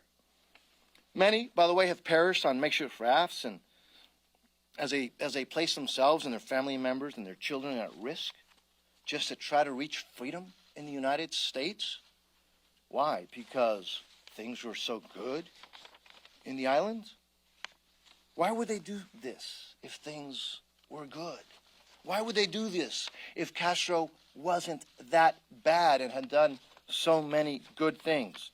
So let me give you a contrast. During the pre-Castro Cuba, I don't know if you're aware of this, more Americans went to live in Cuba than Cubans left Cuba to come to the United States. That's the reality, not the myth that some of these would like, that some, like Senator Sanders, would like to create. So, again, I must reiterate the demand that I and many of my colleagues, by the way, including, for example, Amnesty International and Secretary Pompeo, among others, have made, because I want to take this opportunity with all of you here, for the immediate release of José Daniel Ferrer. José Daniel Ferrer has been languishing in a Cuban prison now and being tortured since October 1st, 2019. And again, as far as we can tell, he's not only languishing in prison, but also being tortured in prison.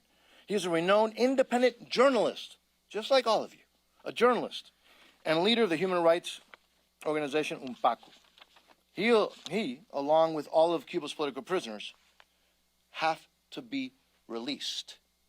But it seems that the apologists for the Castro regime, those now and those for the last few years, will like to talk about maybe some things that Castro has done, by the way, things that they give him credit for that he has done which he didn't do, while never talking about the real situation that the Cuban people are suffering, the threat to our national security, and the damage that that regime is doing around the world and in this hemisphere. So in contrast with the blatantly false, irresponsible, ignorant, and hurtful comments about the Castro regime, and from the senator and the usual apologists of that regime, this resolution stands in solidarity with the people of Cuba as they struggle against that regime while demanding human rights, democracy, and freedom.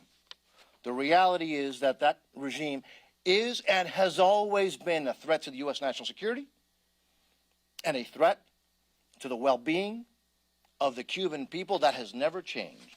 This resolution will highlight that reality, not those false claims by the apologists of the Castro regime and others who believe that somehow torturing and murdering and enslaving people is okay if you've given them some free things. No. The only thing the Castro regime has done is taken away the future, the freedom, the well-being of the Cuban people. Well, Mario's voice is so passionate and powerful to serve as a stark reminder to people of just how devastating the Castro regime and socialist regimes in general are to the people of those communities and those countries. Socialism is not only a failed ideology. So often, those regimes that embrace socialism also deface and violate the human rights of the very people that live under those regimes. And anybody who wonders if that actually happens, just go talk to Mario Diaz-Balart or so many other people who fled that country because they saw the devastating consequences of what socialism does to the human rights of people. And so while the major leading candidate for President of the United States on the Democrat side is embracing some of the policies of the Castro regime, that same week he's criticizing an organization like AIPAC, who fights for freedom, who fights to have not only this great bond between the United States and Israel be maintained in supporting our dear friend Israel as a Jewish state, but literally picking sides in this fight for determination of whether or not there will be a two-state solution, whether there will be a Palestinian state. To attack an organization like AIPAC just baffles the mind that that's something that a major candidate for president would do if you understand the history of what AIPAC fights for. And so I want to strongly embrace and support the things that AIPAC stands for as they come to Washington so often to express that support, that unifying bond, that bipartisan bond between the United States and Israel that is shared here in Congress and what they represent. So it's unfortunate when you see what's happening on the Democrat side, that their party's been taken over by socialism as they try to rig the rules against the leading candidate for president. I'd be interested to see how many of our House colleagues would be willing to support Bernie Sanders if he were to be their nominee. But let's have that debate. Let's see that debate in full view so people know just what is at stake as we try to advocate for those free market principles that provide real opportunity to families. The principles that we fought for working with President Trump that have put more money in the pockets of hardworking families, given them more control over their lives, allowing the middle class to be rebuilt in this country at a time when we saw it being taken away, fleeing to other countries. We're finally bringing that back. We're finally seeing those forgotten men and women being able to have an opportunity and a chance to seek the American dream again in this country. And on the other side, all they talk about is having more government control and undermining some of those very things that have given more freedom and more opportunities to people in America while embracing the ideologies that have been so failed and devastating to people in other countries. So I hope the American people are watching this debate play out because it'll play out through November, but we're already seeing just the stark contrast between what we as Republicans want to do to promote freedom and just what the leading Democrat candidates for president want to do to take away that very freedom while associating themselves with people who are directly responsible for the deaths and denial of freedom to so many millions of people. In the middle of all this, we're working with the administration to combat the coronavirus. Leader McCarthy and I were at a bipartisan briefing at the White House just a week and a half ago, where you had the top health officials in the Trump administration talking about the things that they're doing to keep the coronavirus out of the United States while recognizing just how dangerous it is, and also while trying to get more information from China so that we can find out how deep and severe this disease is spreading throughout their country. And unfortunately, they haven't shared the information that they need to be sharing with us and the rest of the world so that we can make sure we're taking all the steps necessary to keep our country safe and to help come up with a vaccine to help prevent the spread of this dangerous disease. So I look forward to hearing the President's comments this evening, and I look forward to seeing Congress work together in a bipartisan way to make sure we provide all the tools necessary to combat the coronavirus. This isn't a partisan issue. Anybody that's playing partisan games with this, especially while the President's in a foreign country, should be ashamed of themselves.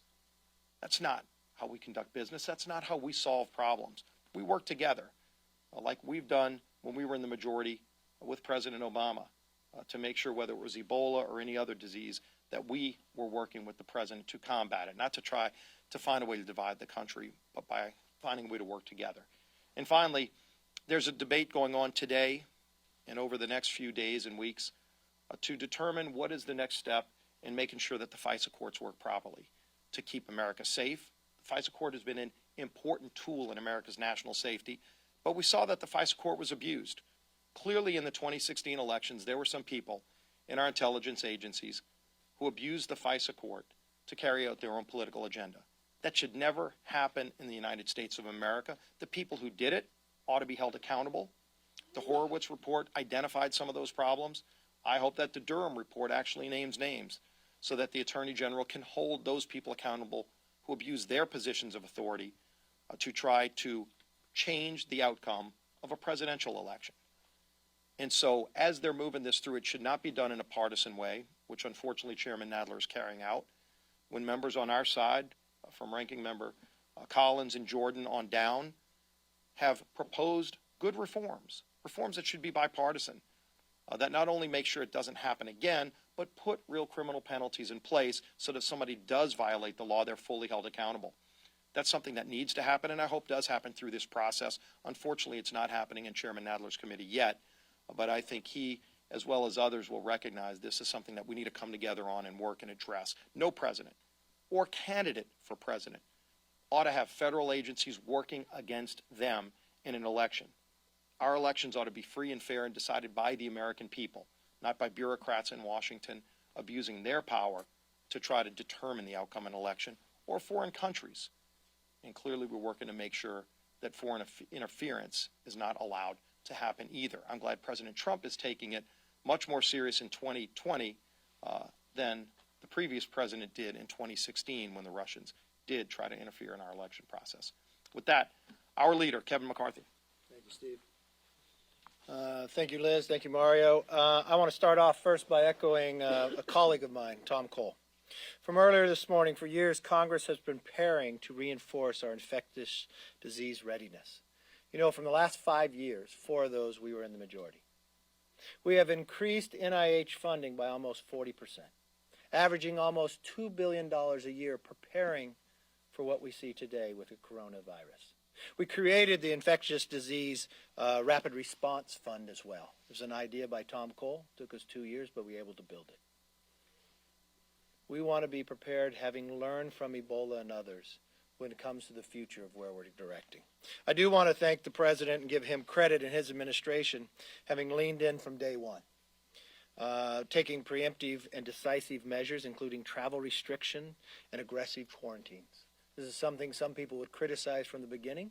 When you look back in hindsight, it was the right decision at the right time. We want to continue to keep America safe from the coronavirus. Today, appropriation leaders from both chambers have met to discuss adequate funding. This is not a time to play politics. We want to make sure we have all the funding needed.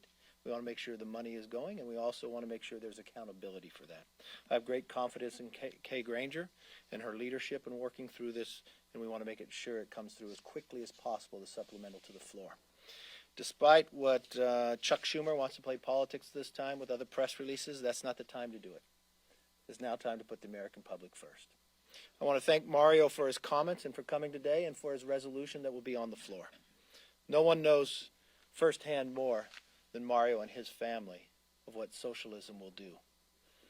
From his district alone, the thousands of individuals, from one themselves being held in prison to those that have family members today, from those that have risked their lives for the idea of coming to America, for the idea of freedom.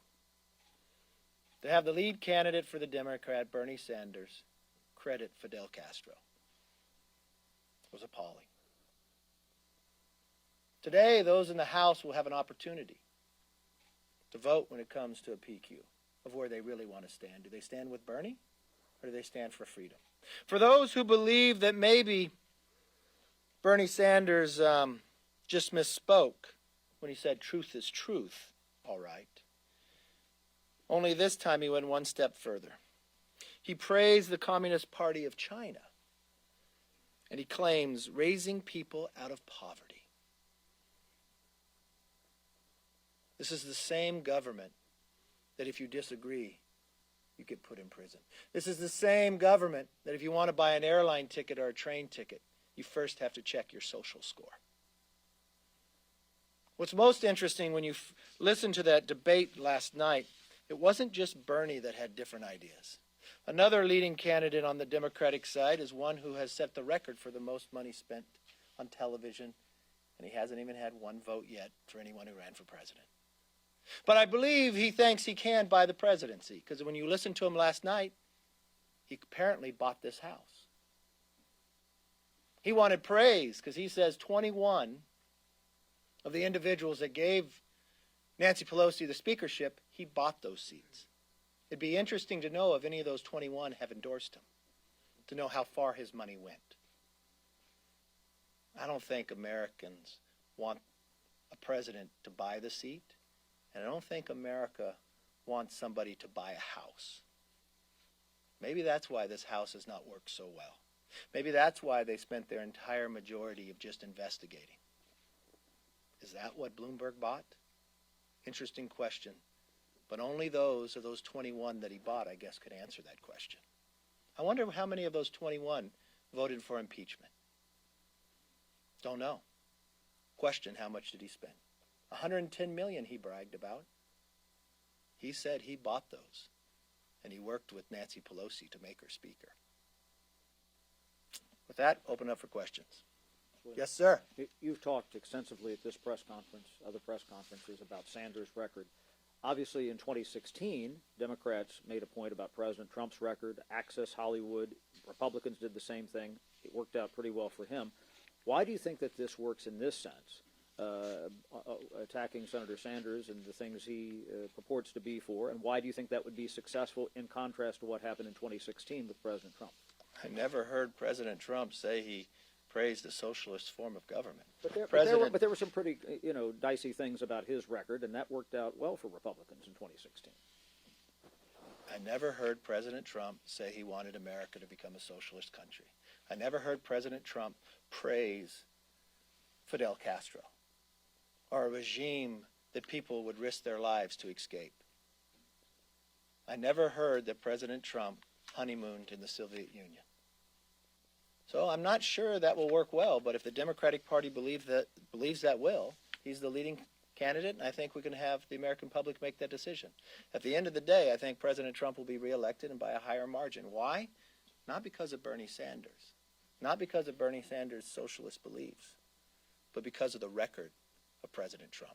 Strongest economy you had in more than 50 years, lifting every American up, rebuilding a military, rebuilding the VA, giving people the right to try when they have a terminal disease, making government run more efficient and more accountable, and preparing us even when China brings us a coronavirus to try to protect the Americans.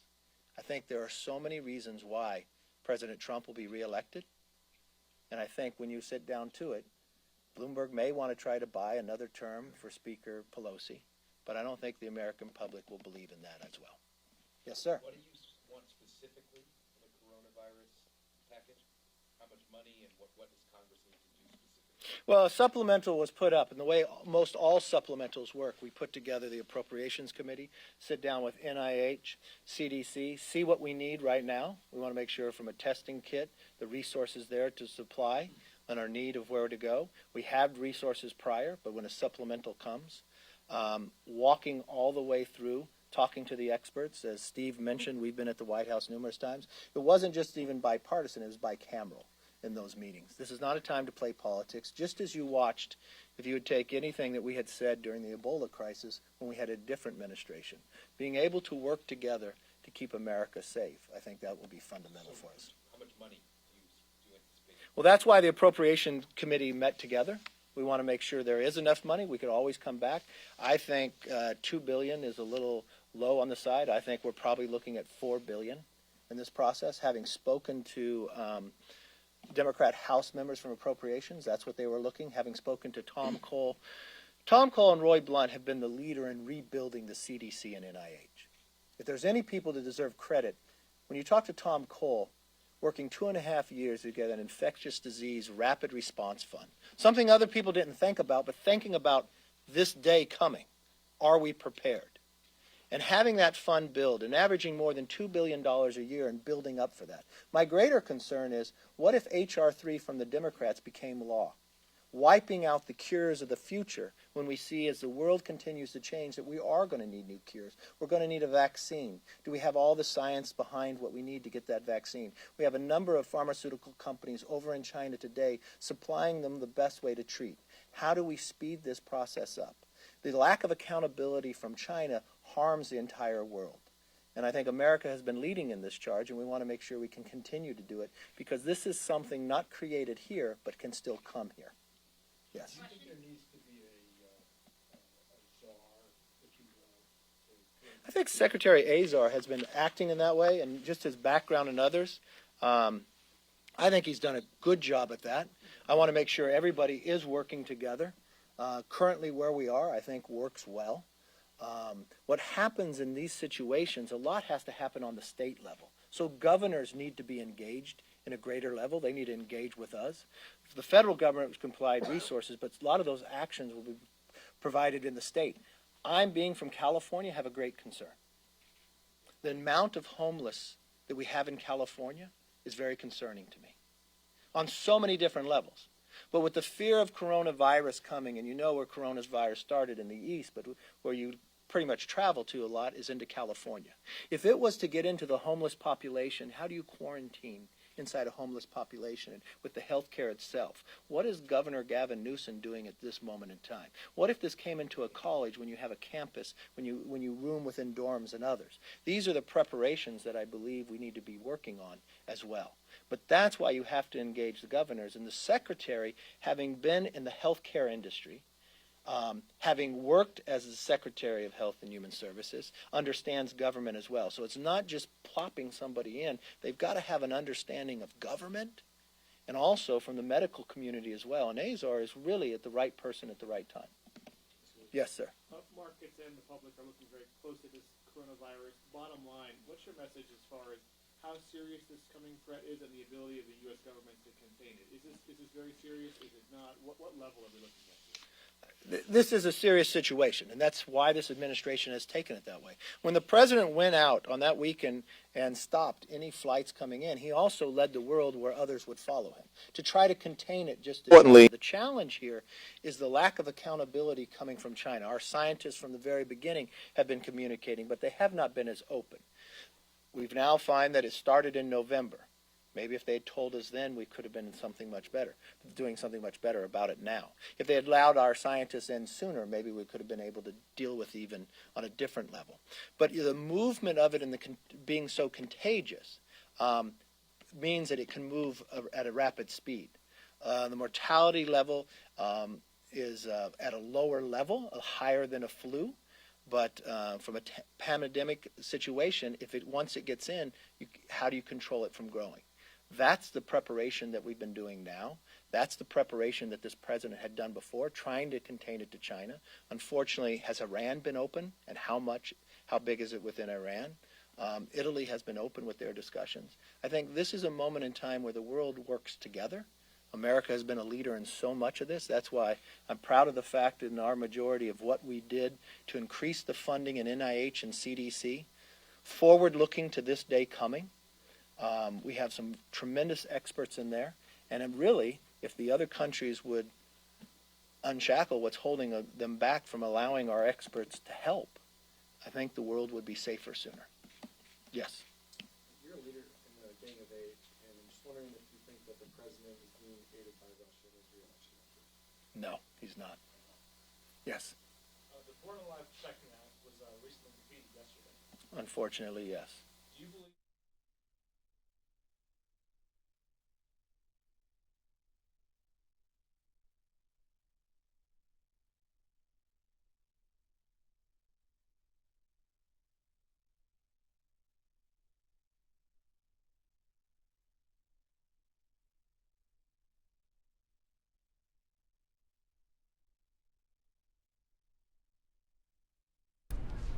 All right, guys. Just want to let you know that that presser was done, and now we are going to listen to the other side of things. Democrat leaders from the House also speaking out earlier today. We're going to be listening into it right here on News Now.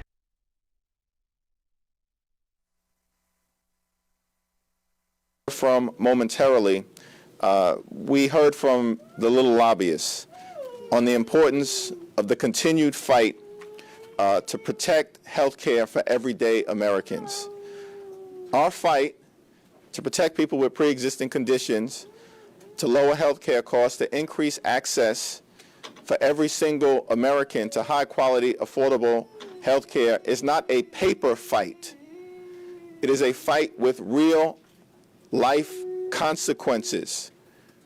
And that is why the presentation from the little lobbyists earlier today and their presence here today has been so meaningful for us, because this is an administration that has systematically attacked the health care of everyday Americans from day one and has resulted in the loss of tens of thousands of children from their health care providers in a meaningful way, as a recent study just confirmed. So we'll hear from the little lobbyist momentarily, but let me now yield to our Vice Chair, Catherine Clark.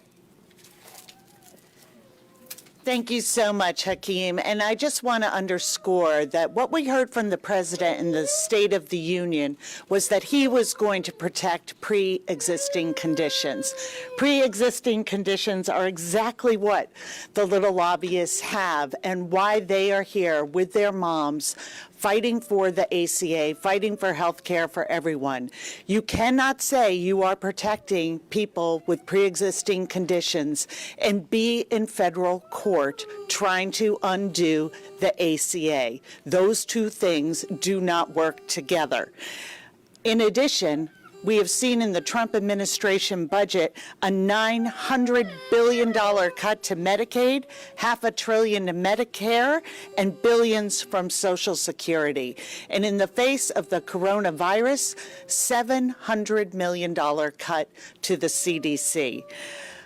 These are the issues that the Democrats have been fighting for. We understand that, just as the chairman said, these are real children, real families, with real hopes for the future for all of them, and that we can use our healthcare system to make sure they have many, many birthdays in the future.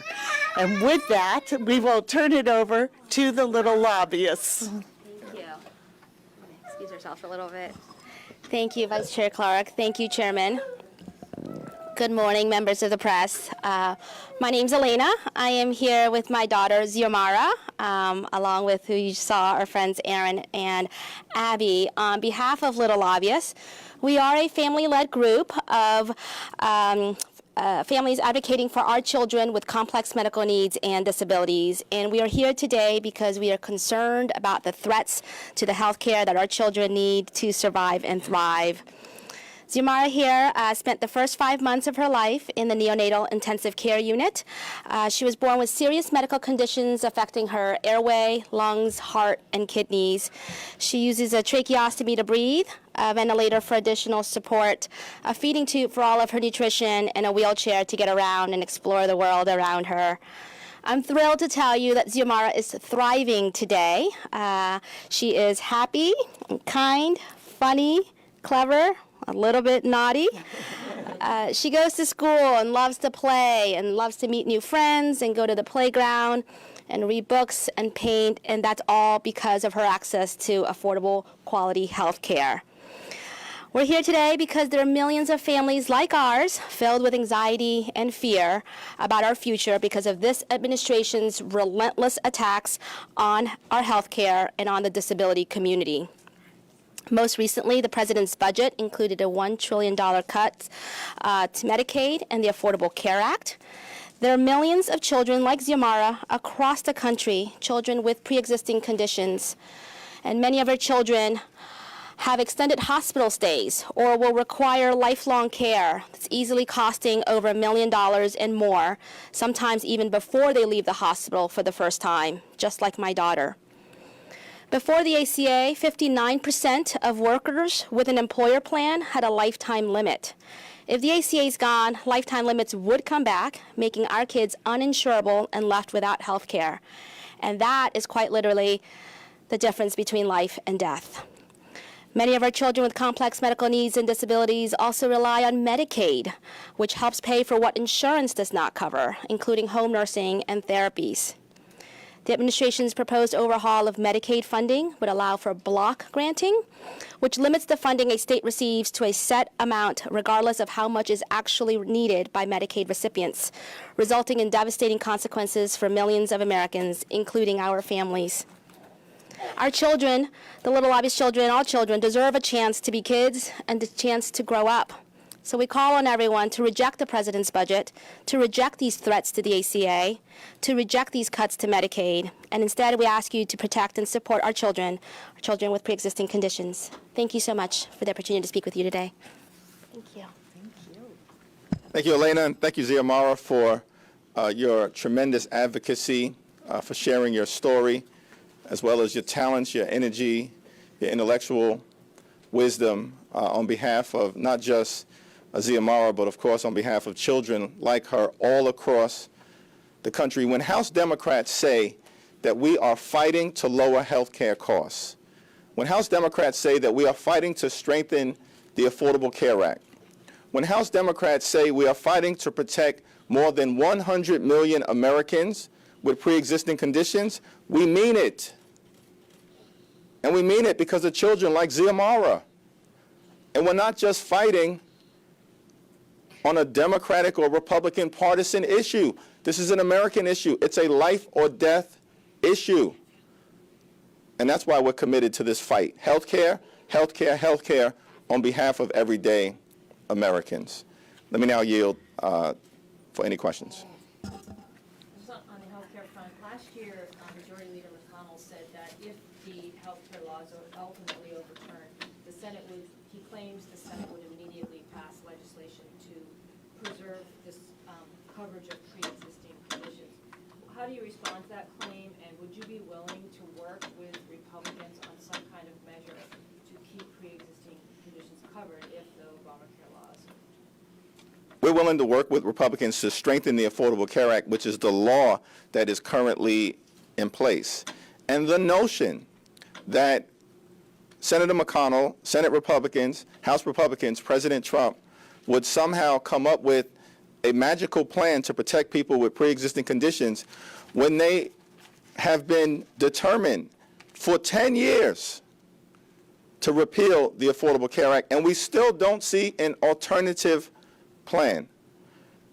They don't have a plan to repeal and replace the Affordable Care Act. They have a plan to repeal and displace children like Xiomara. That's their plan. And so we're committed to this fight until the very end, and we believe that the overwhelming majority of the American people are with us. A number of your moderate members have expressed concern about Bernie Sanders at the top of the ticket, that it could cost them their seats and it could cost Democrats the White House. So what is your advice to those members, especially those in swing districts won by President Trump? I'm going to yield to Catherine Clark for this question. No, I'll certainly yield to her, but I haven't taken a position on the presidential race. I'm aggressively neutral because anybody who emerges would be better than the current occupant of 1600 Pennsylvania Avenue, who is a total disgrace in my humble opinion. If Bernie Sanders emerges as the nominee, if Joe Biden emerges as the nominee, and all points in between, I plan to support that nominee. But what advice are you giving to your members, was the question. We'll have a conversation at the appropriate point, but we're committed to protecting and defending the House of Representatives. More to come on that. I think the strength of our House members and what they realize is the connection back home to the voters in these individual districts and the priority that they have placed on protecting health care. And poll after poll shows that health care, even for our youngest, newest voters, is the predominant issue. And what we have today is that example. This isn't just about polling or different debate topics. This is an impact on real people's lives. And what our members, especially those in tough districts, have done since they were sworn into office is go home. Talk to people, hold town halls, be available. That is why they are going to be successful in the fall. It's that connection and the priorities of the For the People agenda. Healthcare, creating great jobs, and getting corruption and big money out of politics. Senator Schumer was talking about $8.5 billion for coronavirus over in the Senate. Can you talk a little bit about what you're looking at here, and also specifically, is there anything with New York that you are concerned about?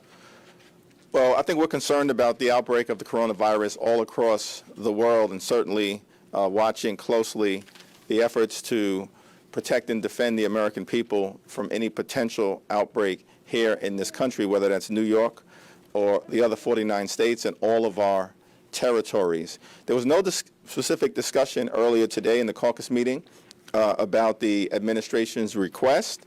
My personal view is that it's inadequate and that the administration appears to have been caught off guard as it relates to addressing the coronavirus, and hopefully they will turn things around. Catherine Clark, of course, is a prominent member of the Appropriations Committee, and perhaps she has more to add. Yeah, we are actually, I'll be leaving here to go to a hearing with Secretary Azar. And we are going to be asking some tough questions about this administration's preparation, not only for coronavirus, but how they have left our country vulnerable to pandemics. This is not something you can address when one hits. It is something that you need to plan for. It is public health prevention, and it is vital to our national security. And what we've seen this administration do is take out the coordinating pieces and a proposal to make dramatic cuts, $700 million to the CDC, and to come back now at this point and say we would like $1.25 billion in additional funding, but we're going to take another $1.25 billion from other areas of the budget that need our help as well. One is the low-income home energy assistance program that helps low-income people heat and cool their homes. This is not the way we approach a pandemic. You need to make plans, you need to have coordination in place, and you have to fund agencies over a period of years so that we are ready to address this crisis. Exactly. And we will, we'll be exploring that today in Appropriations with Secretary Azar. But the response of this administration is a true threat to the national security and health of Americans. Yes. On looking a little bit at 2020, with Sanders, the enthusiasm around Senator Sanders, should House Democrats be embracing these bolder, progressive agenda items like Medicare for All and other proposals like that, since you guys have the majority? Yeah. So we picked up 40 seats in a historic blue wave election to regain control of the House of Representatives, dealing with voter suppression, a flood of outside money from hard right groups, as well as extremely gerrymandered lines. And we picked up 40 seats in a historic blue wave election. So Democrats now control the House of Representatives. What was the agenda that we ran on in order to win? that we're going to fight for the people, lower health care costs with an emphasis on protecting people with pre-existing conditions, and a focus on driving down the high cost of life-saving prescription drugs. We were going to increase pay for everyday Americans and work on a real infrastructure plan to fix our crumbling bridges, roads, tunnels, airports, and mass transportation system. And that we were going to strengthen our democracy and bring it to life for everyday Americans. So we were very clear on our agenda in 2018. And the American people gave us the majority. And so our responsibility, as our members have been doing, is to keep the promises that we specifically made to the American people in a fully transparent, for the people agenda. Two questions. One on infrastructure. Are you guys actually working with the White House right now on an infrastructure proposal?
All right, guys, just wanted to give you the heads up that I'm going to be getting things ready here to shut it down for the night. Now, Polar Areas is off today through Friday, so just wanted to let you guys know that our stream hours are going to be changing just a little bit for the end of this week.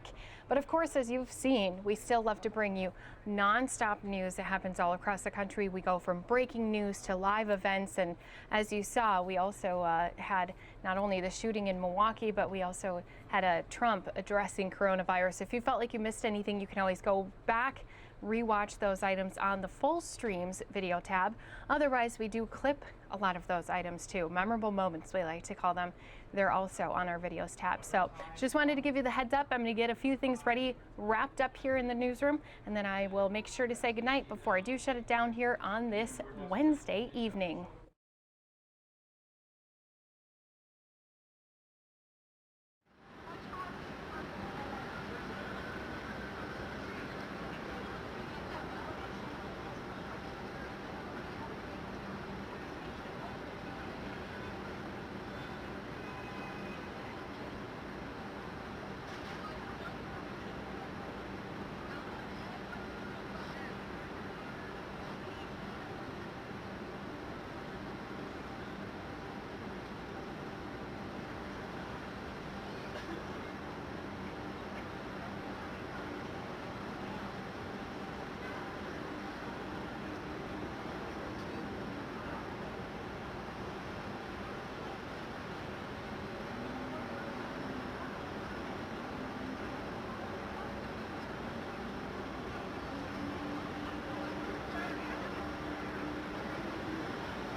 All right, guys, as I mentioned, that is going to do it for us here at News Now. Just want to say thank you again for being here with us each and every single day. We do appreciate all of you tuning in here with us on News Now. If you haven't yet, you can subscribe to our page. That way you can stay up to date each and every single day on that nonstop news that happens all across the country. And of course, those breaking news live events as well. Mike Page and myself, Christy Larson, will be right back here with you guys tomorrow. Have a great rest of your night.